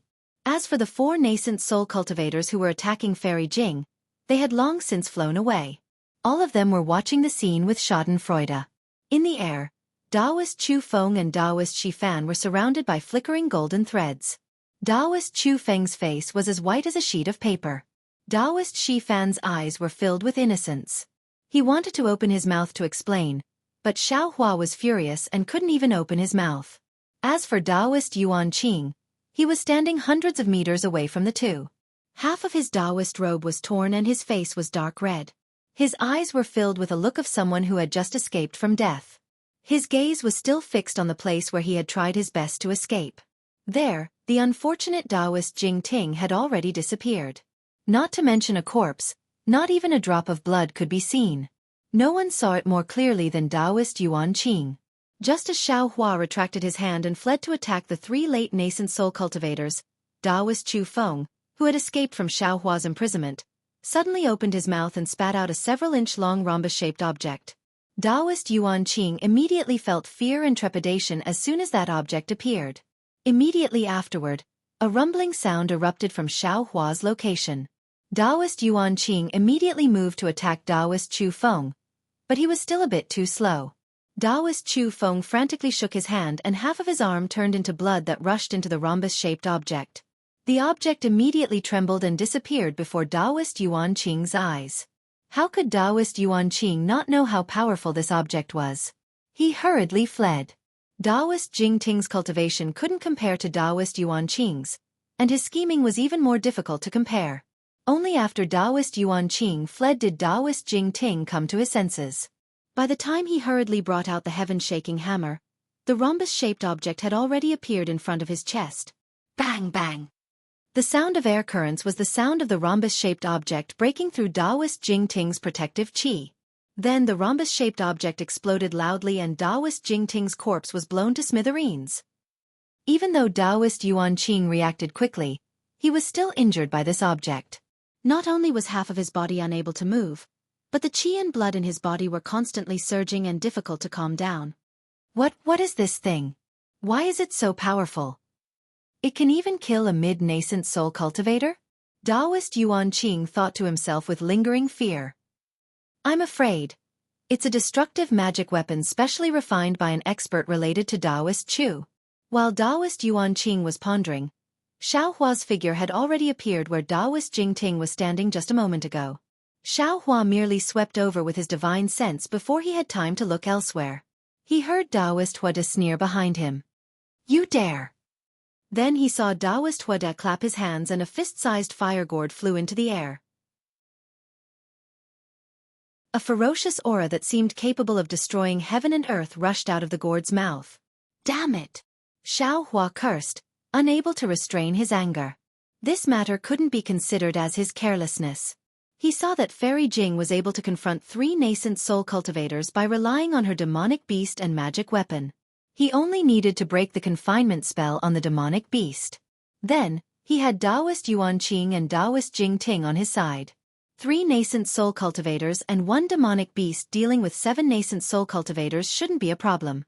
And when he saw the confinement spell on the demonic beast, he knew that there were definitely other powerful nascent soul cultivators within the array. Therefore, he broke the spell and lured them out. But Xiao Hua didn't expect Taoist Chu to actually have such a powerful magic weapon. This item was similar to the single-use magic weapon Xiao Hua refined when he was still a low-level cultivator. Moreover, this item was 100 times more powerful than Xiao Hua's. In particular, the lamentable Taoist Jing Ting was extremely unlucky. Taoist Yuan Qing was able to dodge it, but Taoist Jing Ting actually didn't react at all and was killed. Perhaps Xiao Hua would avenge Taoist Yuan Qing's death, but Taoist Jing Ting's death was something Xiao Hua must avenge. Xiao Hua simply ignored Taoist Huada's sneak attack from behind. His eyes were burning with anger as he stretched out his hand. A large illusory hand grabbed Taoist Chu and Taoist Shifan. These 2 were nascent soul cultivators, but under Xiao Hua's fury, they couldn't resist at all. Now, they were like infants in Xiao Hua's hands. The 2 revealed fear in their eyes. They did their best to open their mouths as if calling for help from Taoist Huada. But before Taoist Huada's magic weapon could fly out, pft, 2 consecutive sounds rang out. The bodies of the 2 nascent soul cultivators were crushed into meat paste amidst a burst of light. Save me, save me! Following the bloody light, 2 5-foot-long nascent souls clad in armor rushed out from the meat paste. Unfortunately, the 2 nascent souls were still flashing with golden threads at this time. Xiao Hua's confinement technique didn't only imprison their bodies, it also sealed their nascent souls. Boom! As soon as the 2 nascent souls came out, they immediately produced a vast qi pillar. Layers of dense fog soared into the sky and wrapped around the nascent souls in Xiao Hua's hands. Humph! Xiao Hua sneered. He opened his already prepared left hand and the sword gourd appeared. The thing with a nose and eyes on the gourd rushed out and immediately nailed Taoist Chu's nascent soul. Swoosh swoosh. The spirit-slaying origin light flew out and turned slightly. Taoist Chu's nascent soul's head didn't fall off, but its eyes lost their spirit and the brilliance around its body was immediately extinguished. Save me, save me! Taoist Shifan's nascent soul hurriedly cried out. Taoist Xiao, this junior didn't... Shut up! Xiao Hua roared and pointed at the sword gourd. The spirit-slaying origin light from the sword gourd went past Taoist Shifan and rushed towards Taoist Huada. However, a scarlet flame also flew out from Taoist Huada's fire gourd and pierced towards Xiao Hua with incomparable speed. Crackle, crackle. There was another violent explosion. Hundreds of sparks splashed out from the spirit-slaying origin light and the scarlet flame. Circles of ripples rippled through the air. The group of cultivators who were originally standing behind Taoist Huada were greatly shocked and hurriedly retreated. Humph! Xiaohua snorted coldly. He looked at Daoist Shifan in his hands and said coldly, Daoist Chu is domineering and you actually fan the flames. If he doesn't have the Dao in his heart, how can you have the Dao? Although I didn't have the intention to kill you before, I can't do anything about your repeated provocations. I had no choice but to take action. As for you, losing your physical body is also a punishment. I won't let my hands be stained with blood again. Many thanks, Daoist. Many thanks, Daoist. Daoist Shifan's nascent soul's sharp voice was filled with pleasant surprise. However, when Xiaohua loosened his hand and put away the Chenkuan pouch in his hands, a huge suction force with an overwhelming aura pressed down. Daoist Shifan's nascent soul was simply unable to control his body and fell down along with the mist. Daoist, save me. Daoist Shifan's nascent soul turned pale with fright and hurriedly cried out. Unfortunately, just as his voice sounded, Xiaohua's illusory hand collapsed. Even someone as strong as Xiaohua couldn't resist under the intentional arrangement of Star-Lord Hall. Xiaohua looked indifferently at the place where Daoist Shifan slowly disappeared and shook his head slightly. It's not that I don't want to save you, it's because I'm powerless to save you. With that, Xiaohua raised his head and looked at Daoist Huade with a gaze like lightning. He smiled and said, although I'm powerless to save you, I can send someone to accompany you. Xiaohua was furious, and he hated Daoist Huade in his heart. He rubbed his hands together, and golden threads entered the void again. Within a radius of 30 meters around Daoist Huade, the strange force suddenly increased, as if several earth-shattering waves were smashing down. This. Daoist Huade was shocked. He never thought that Xiaohua would actually have the strength to cast a spell while activating the sword gourd. His heart was in a mess, and the scarlet-red fire threads were already unable to block the soul execution light. Pa like a sword-piercing bamboo, the fire threads collapsed inch by inch, and the soul execution light followed the fire threads and rushed towards Daoist Huade. Fellow Shui Ming, help me! Daoist Huade's face changed as he shouted loudly. The cultivator holding the horsetail whisk beside Daoist Huade was helpless. He raised his hand and was about to wave the horsetail whisk. At this time, Xiaohua's cold voice sounded, This Xiao is in a bad mood right now. It's best if you don't make a move. Otherwise, this Xiao can't guarantee that this Xiao won't kill all of you. Arrogant! Without waiting for the nascent soul cultivator named Shui Ming to make a move, the black-armored cultivator next to him roared. The small halberd in his hand flew out like a dragon and attacked Xiaohua. Fight! Xiaohua raised his hand and the seal of turning the sea rushed out of the space. The coiling dragon roared as it urged the seal to fall down like a mountain. Under the bronze brilliance, a terrifying aura condensed. Under this aura, the black-armored cultivator's small halberd no longer had the appearance of a dragon and was pressed down by more than a few feet. Go! When the cultivator Shui Ming saw this, his face changed slightly. He didn't dare to be negligent and hurriedly urged the horsetail whisk. But just as the three of them were about to fight, they suddenly heard Fairy Jing cry out involuntarily. Jing! Fellow Daoist Jing Ting? Xiaohua was stunned. He hurriedly scanned with his divine sense and saw a small nascent soul flickering with a faint brilliance at the edge of the formation in the distance. Looking at the nascent soul shaking its head, it seemed to be somewhat unstable. Seeing this scene, Xiaohua immediately understood. Although Daoist Master Chu's magic treasure had shattered Daoist Jingting's physical body, Daoist Jingting's luck hadn't declined to the extreme. His nascent soul had actually escaped.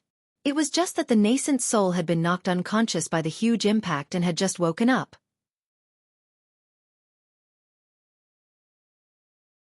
Chapter 36-22. Xiaohua was delighted, but he immediately shouted, Be careful, Daoist Jingting. With that, Xiaohua ignored the other three late nascent soul stage cultivators and flew towards Daoist Jingting's nascent soul. Moreover, his divine sense displayed the magical power that he had just comprehended from the secret technique of Do Shan Jun's jade pupil. It turned into an invisible big hand that stretched out, wanting to protect Daoist Jingting. Seeing Xiaohua so easily escape from the battle and treat the three of them as nothing, Daoist Huade couldn't help but bite his lips and his eyes flashed with an ominous glint. Shwa! Just as Daoist Huade wanted to make a move, thousands of blood-colored rays of light fell from the top of the defensive formation and quickly covered the four cultivators who had previously besieged Fairy Jing. The four cultivators couldn't struggle at all and immediately disappeared into the rays of light. Forget it. Taoist Huade looked at Xiao Hua's sword gourd floating in the air and the condensed soul-slaying origin light. He smiled coldly and looked at the black-armored cultivator. The two nodded slightly and their figures shot into the sky and also disappeared. Alas! The cultivator Shui Ming seemed to want to wait for a while, but the rays of light hit his face and a huge force that even a late nascent soul stage cultivator couldn't resist came. He couldn't help but rush into the rays of light. Looking at Xiao Hua again, he didn't dare to use his magic power to disturb the defensive formation of Star-Lord Hall. He only dared to use the divine ability he had just comprehended and never used.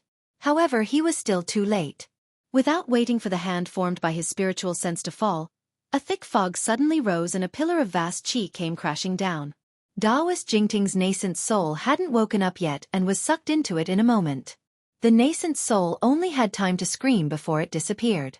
Boom! The nascent soul had just disappeared, but the thick fog didn't dissipate. The vast qi pillar seemed to have been hit by a huge fist and broke into two with a boom.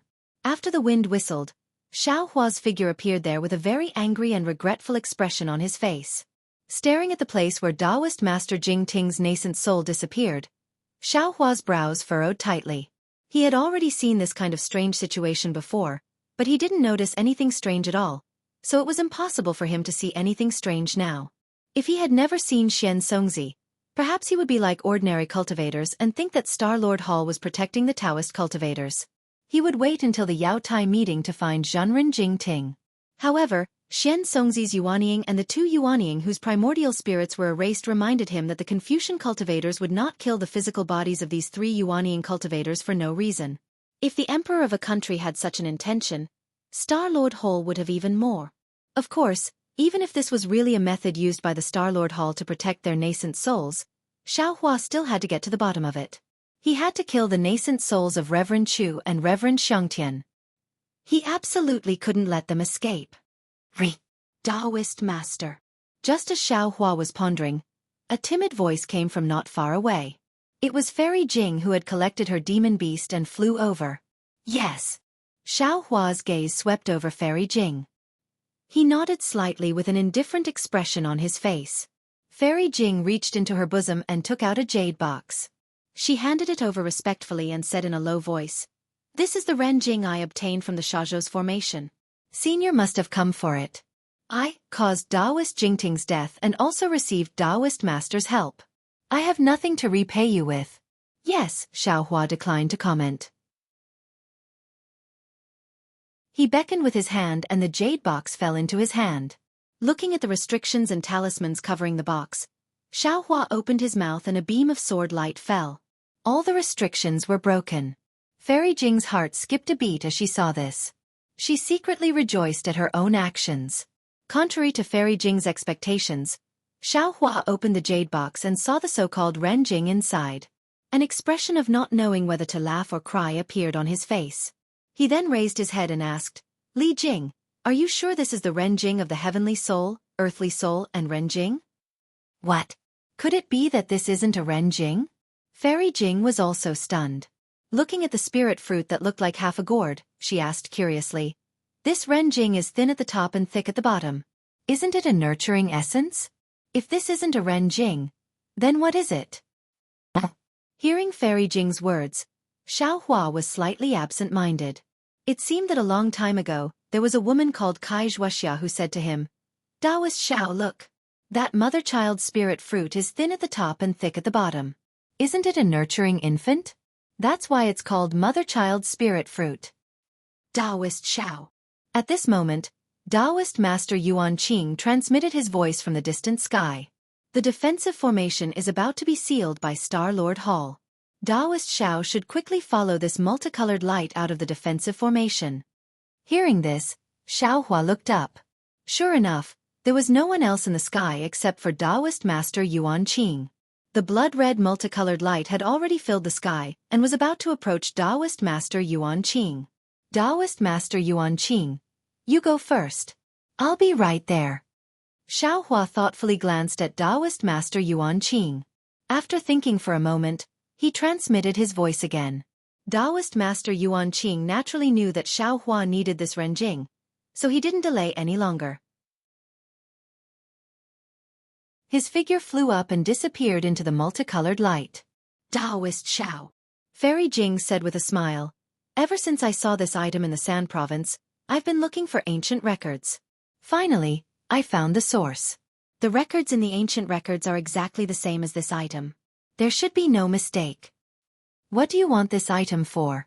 Xiao Hua looked at Fairy Jing with narrowed eyes and asked very abruptly. A trace of sorrow appeared on Fairy Jing's face, but it was instantly washed away by the water-like mist. She said in a low voice, "This is my secret. I hope Taoist Xiao can understand." Xiao Hua nodded and extended his hand. "Give me the jade eye that records how to use this item." This. Fairy Jing was somewhat hesitant, but after a moment of hesitation, she obediently handed over a black cloud eye to Xiao Hua. "I want this black cloud eye. Presumably, you've already made a copy of the records inside." Xiao Hua took the black cloud eye and closed the jade box. He threw it to Fairy Jing and said, "I have no use for this item. You can keep it for yourself." Fairy Jing was truly overjoyed. She took the jade box with some disbelief. Xiao Hua waved his hand and said, "Don't be in a daze. Hurry up and go. If you're stopped by Taoist Master Huade and the others, you can say that I took the Ren Jing." Many thanks, Taoist Xiao." Fairy Jing was even more delighted. She quickly received the jade box and bowed. Xiao Hua waved his hand and suddenly asked, "Right, what's the name of your demonic beast?" Fairy Jing was taken aback. She didn't dare to hide anything and hastily replied, "Its name is Yinghua." Xiao Hua raised his eyebrows. What a fierce name. No wonder its aura is so fierce. Fairy Jing looked at the light above her head and clapped her hand. She took out a jade slip and gave it to Xiao Hua. She said, "Taoist Xiao, this is where Junior's cave is located. Junior's strength can't compare to Taoist Zhao's, but I'm in charge of a small country close to the coast. There are often cultivators and Confucian scholars hunting the demons that escape from the Thousand Demons Sacred Realm. If Senior is interested in demonic beasts, Junior will welcome you." Xiao Hua smiled and took the jade slip. He waved his sleeve and said, "You should go as well." Yes, Fairy Jing didn't know why Xiao Hua didn't leave, but she didn't dare to ask. She flew into the light. After Fairy Jing left, Xiao Hua said, "Green-robed Taoist, did you notice something?" A voice came from above Xiao Hua's head. It was the formless nascent soul controlled by green-robed Xiao Hua. "Let me tell you, fellow Taoist, when I control our nascent souls and leave our bodies, there will be a faint suction force. It's as if a ferocious tiger is watching us from afar. I can sense it. As long as I control my nascent soul to leave your body, the suction force will reveal its teeth at any time. As fellow Taoist already saw, this suction force isn't something you and I can deal with right now." Green-robed Xiao Hua's voice was a bit distant. He seemed to be thinking about something. "However, although this suction force is powerful, my nascent soul and my body are protected by the power of heaven and earth. This protection is the fundamental reason why the suction force can't appear." Hiss. Xiao Hua sucked in a breath of cold air. He narrowed his eyes and looked at the increasingly diffusing blood-red light. He said in a low voice, "Fellow Taoist, we don't have much time. Do you have any ability to help I rescue Taoist Jingting?" "No." Green-robed Xiao Hua answered decisively. "When I encountered this huge suction force and you and I saw the abnormality, I already started to investigate the secret technique. According to I's feeling, and I's discussion with fellow Taoist Confucian, I feel that this is a huge defensive formation, but we can't be sure. At the same time, this defensive formation is definitely not something you and I can break with our current cultivation levels." Xiao Hua's eyes flashed with a trace of severity. He said again, "So, this is the work of Star-Lord Hall?" "The problem is," green-robed Xiao Hua sneered, "this Jade Pavilion gathering is the work of Star-Lord Hall. It's only logical that there is a defensive formation that can kill nascent soul cultivators." "That's right." Xiao Hua touched his chin with his hand and nodded slightly. "This is what the secular people say, Zhou Yu beats Huang Gai. One is willing to beat and the other is willing to suffer." "Zhou Yu? Huang Gai?" Green-robed Xiao Hua was stunned. "Who is this? Was it written in the books of Confucian cultivators?" "It's just a ruse of self-injury. There's no gimmick even if it's exposed. Xiaohua was somewhat impatient. His thoughts turned rapidly. After all, it was his idea to come to the defensive formation in Shazhou. Moreover, when he saw that Ren Jing was a mother-child spirit fruit, he was extremely regretful. If he hadn't taken things for granted and didn't ask more questions, he would have known the truth about Ren Jing before entering the defensive formation. Then, Daoist Jingting might not have had to follow him to this defensive formation, and Daoist Jingting might not have fallen. Especially since Daoist Jingting had already pledged allegiance to Xiaohua and placed his future on Xiaohua. He even entrusted his safety at the Jade Pavilion gathering to Xiaohua. Moreover, if it weren't for his grudges with Daoist Chu, Daoist Jingting wouldn't have fallen. All kinds of intricate karma made Xiaohua feel that he could not save Daoist Jingting's nascent soul.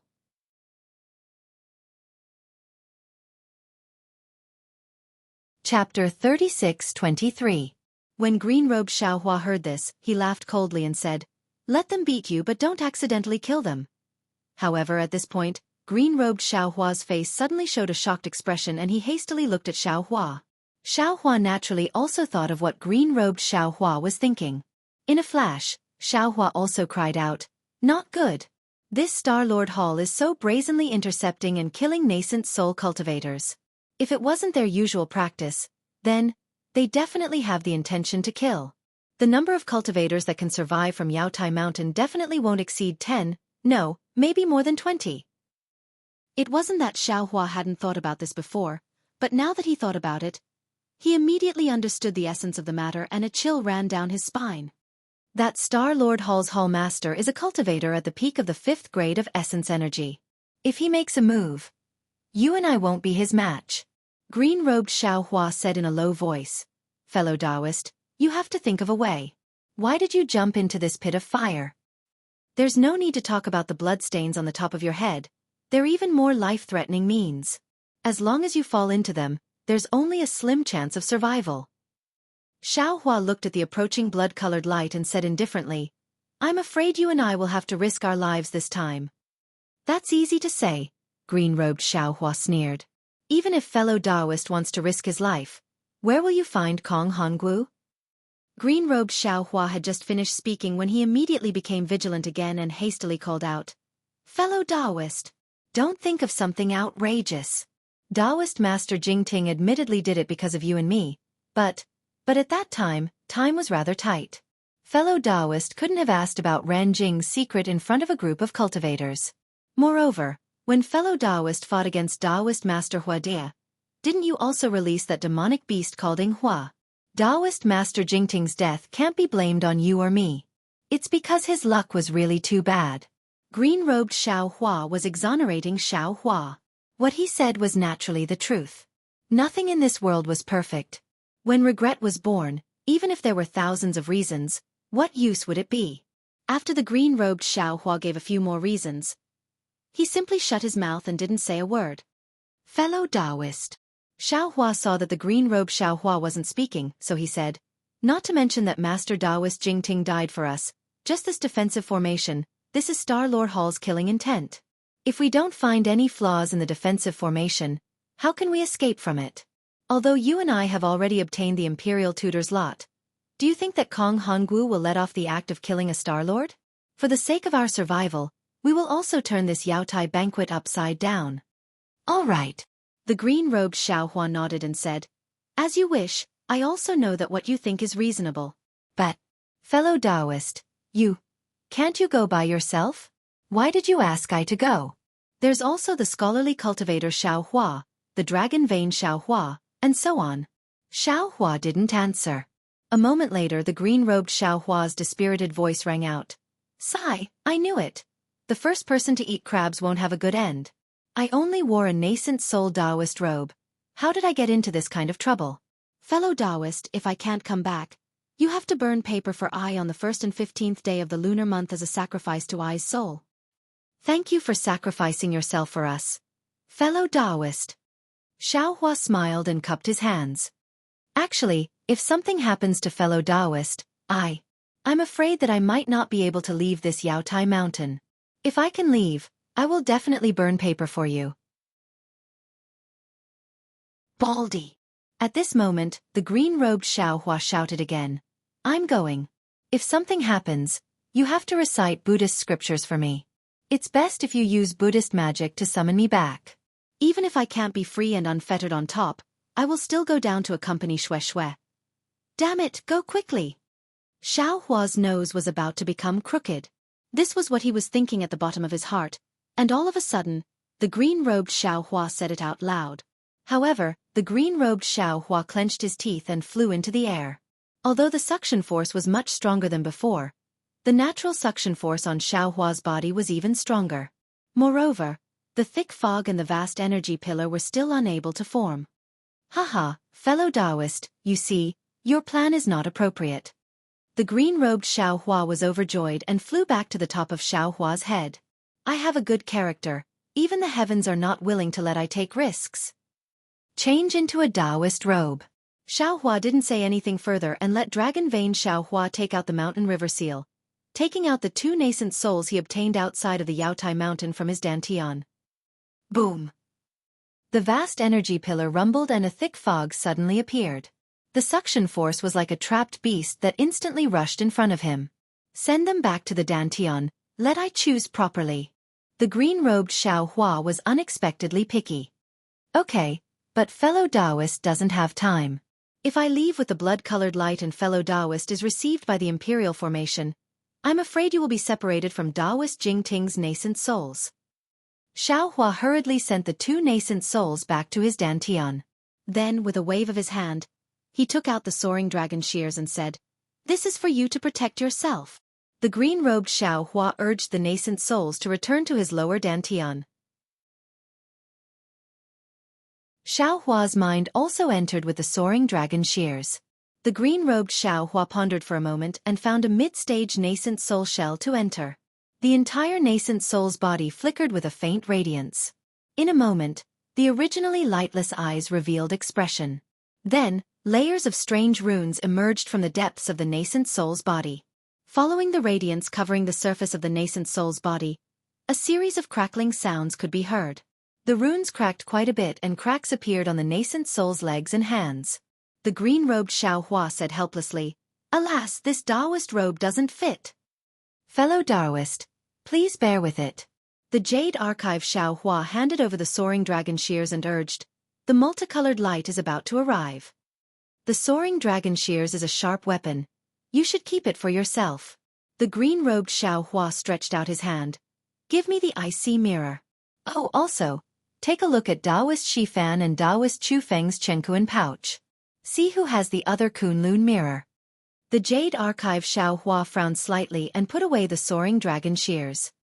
He stretched out his hand and the icy mirror was sent out.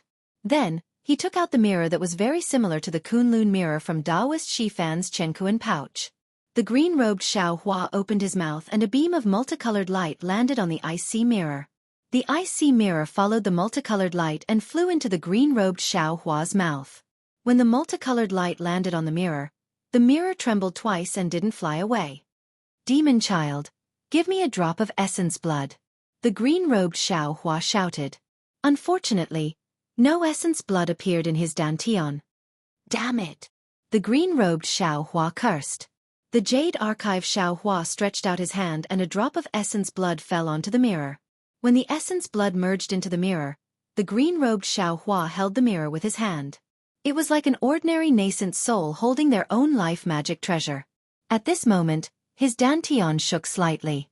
The Jade Archive Xiaohua knew that the multicolored light had fallen, and he was about to be sucked into the blood-red light.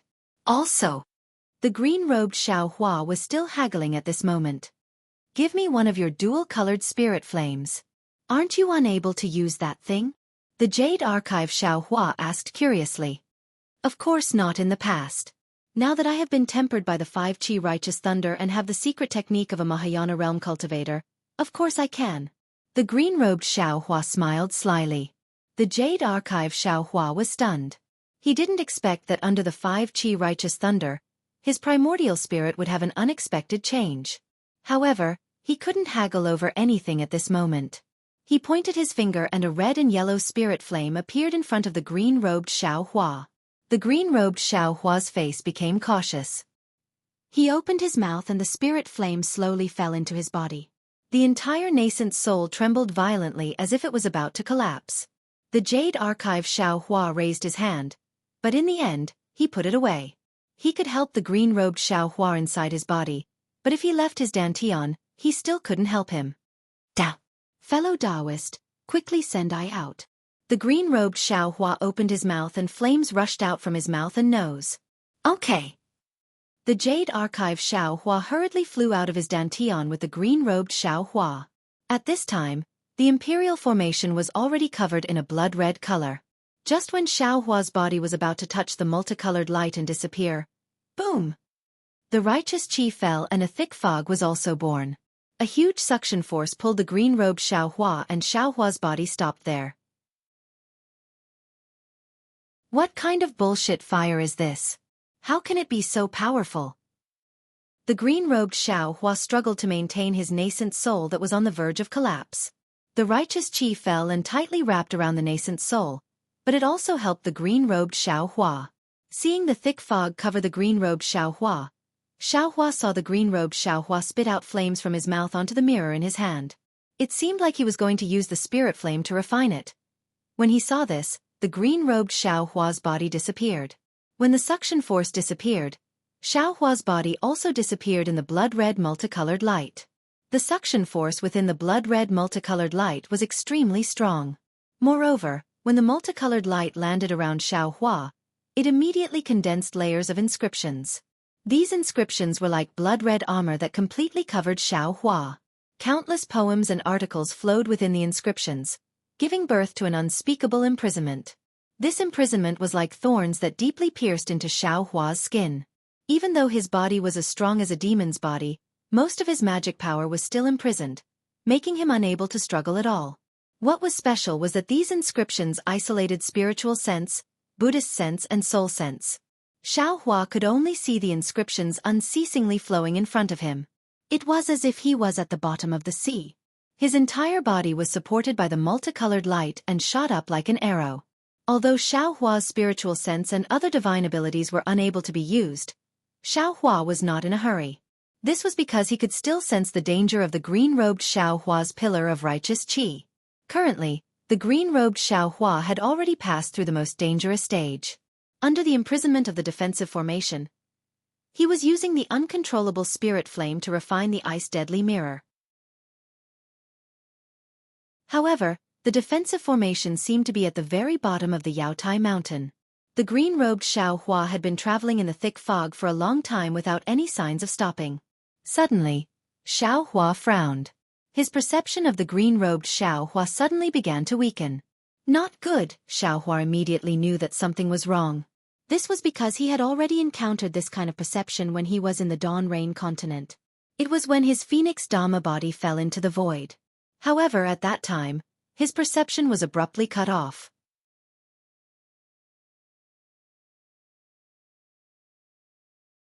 Chapter 36-24. Although Xiaohua knew that the situation was not good, what could he do now that he was here? However, it was also strange.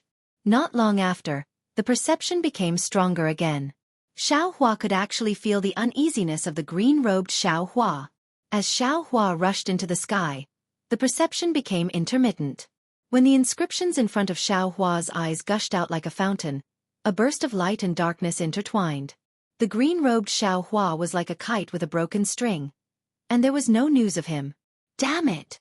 Xiaohua bit his lip and thought to himself, I have to throw a meat bun at a dog for no reason, and I can't come back.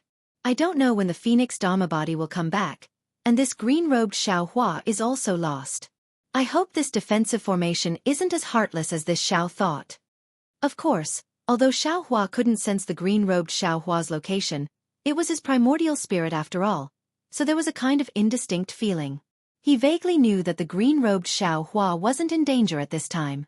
Collecting his thoughts, Xiaohua raised his eyes and looked around.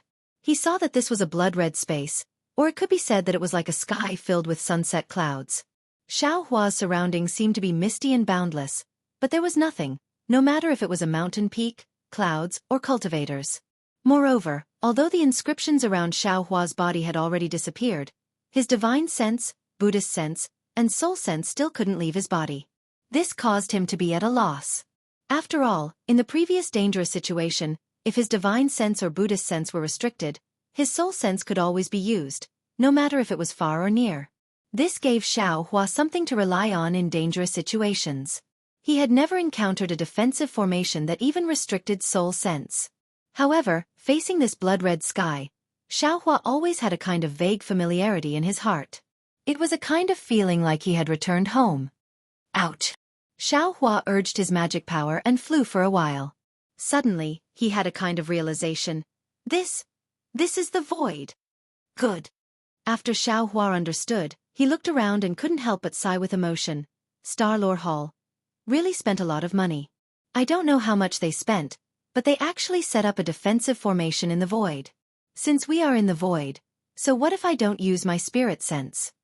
Just as he was thinking, Xiao Hua's heart skipped a beat, and he stopped abruptly. He narrowed his eyes and looked into the distance. Green light flashed between his eyebrows, and he was about to use his heavenly eye connection. But at this moment, a breeze suddenly blew by his side, and Xiao Hua couldn't help but move to the side. This movement didn't matter, but Xiao Hua's body suddenly tightened, as if he was bound by a rope.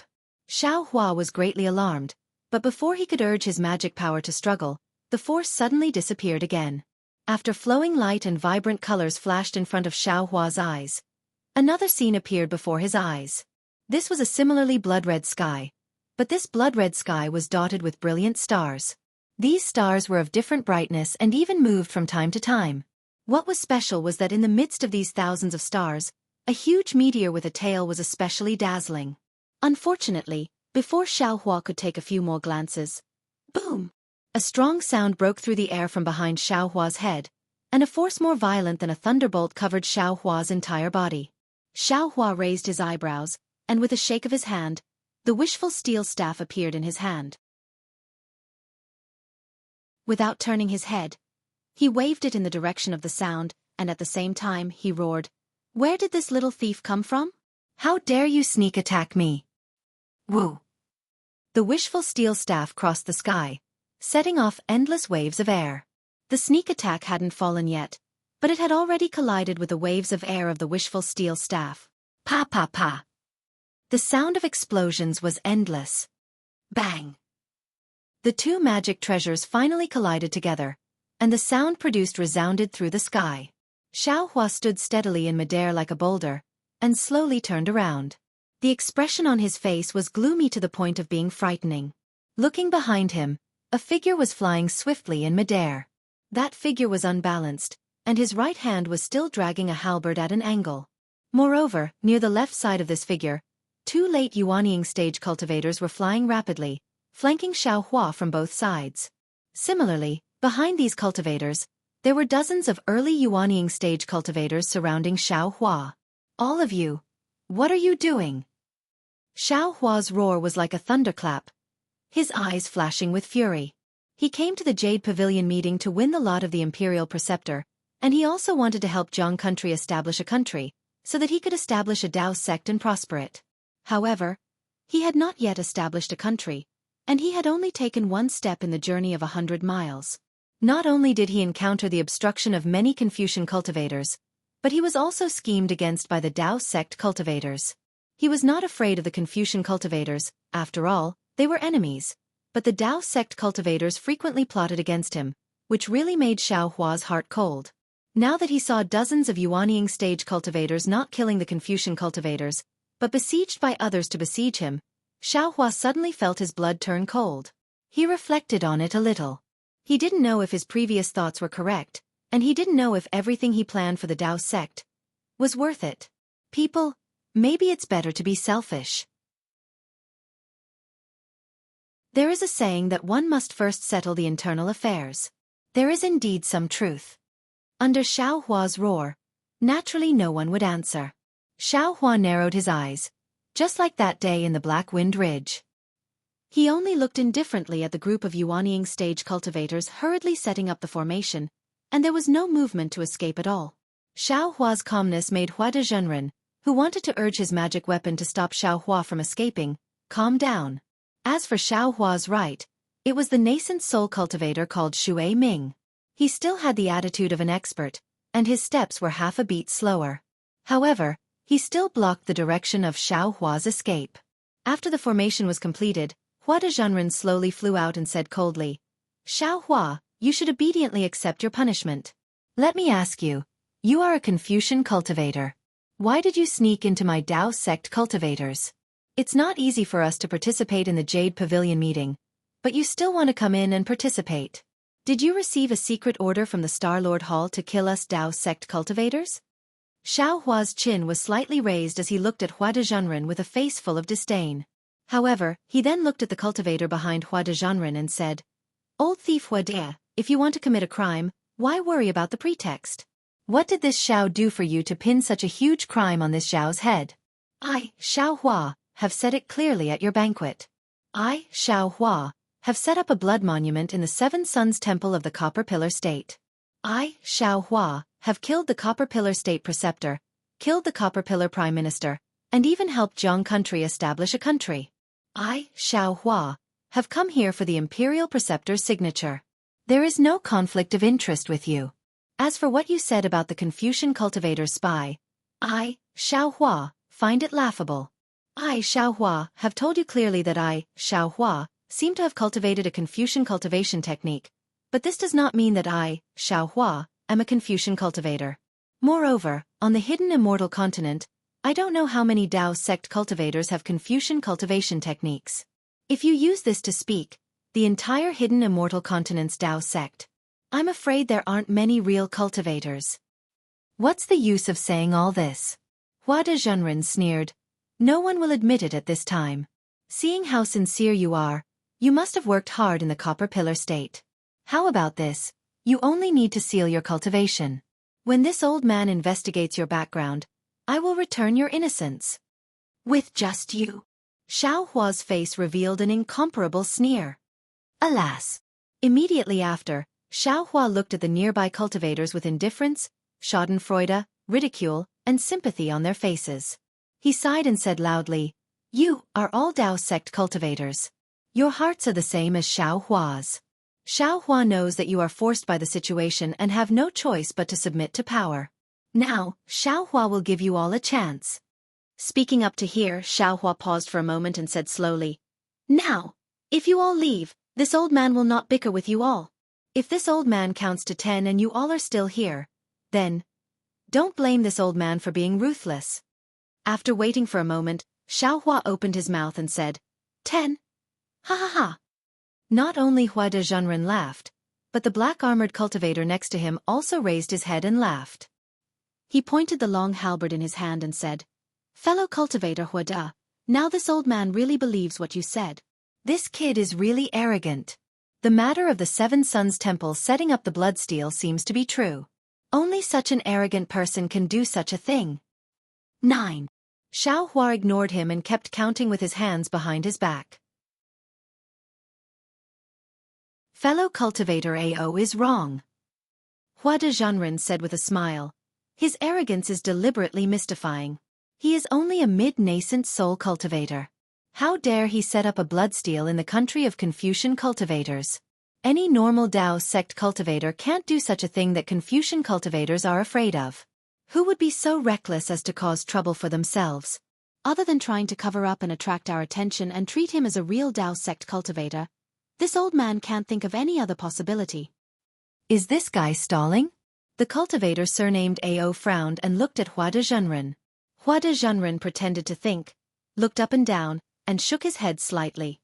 This old man doesn't think so. If he is stalling, then he is waiting for the Star-Lord Palace's help. But if the Star-Lord Palace makes a move, he will be useless. 8. Xiao Hua still said. Hua Dezhenren looked up and said, "Shui Mingzi, what do you think?" Shui Mingzi waved his horsetail whisk in the air and said with a smile, "Don't ask this old man. You and Ao Zhantian can decide." 7. Forget it. Ao Zhantian put away the halberd in his hand and said coldly, "This old man was going to make a move. Then, this old man will see what this guy is going to do." Among the fellow Taoists near this old man, how many of them are wavering? 6. This old man thinks so too. Hua Dezhenren also looked to the left. The nascent soul cultivators who met his gaze all lowered their heads, not daring to look him in the eye. These cultivators didn't do that under Xiao Hua's gaze. Clearly, in the face of power, the so-called conscience was worthless. 5, 4, 3. In the air, only Xiao Hua's voice could be heard. Everyone was waiting there quietly. It was as if they were watching a joke, and also as if they were waiting for the verdict. 2.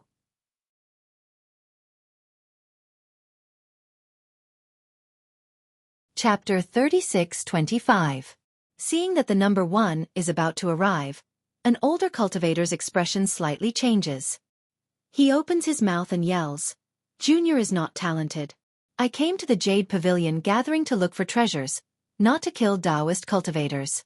Regardless of whether Xiao Hua is a Taoist cultivator or not, it has nothing to do with Junior. With that, the cultivator hurriedly flies several feet away, trying to break out of the encirclement. "Damn it!" Hua de Zhenren roars, "Xiongyi, you dare to embarrass me."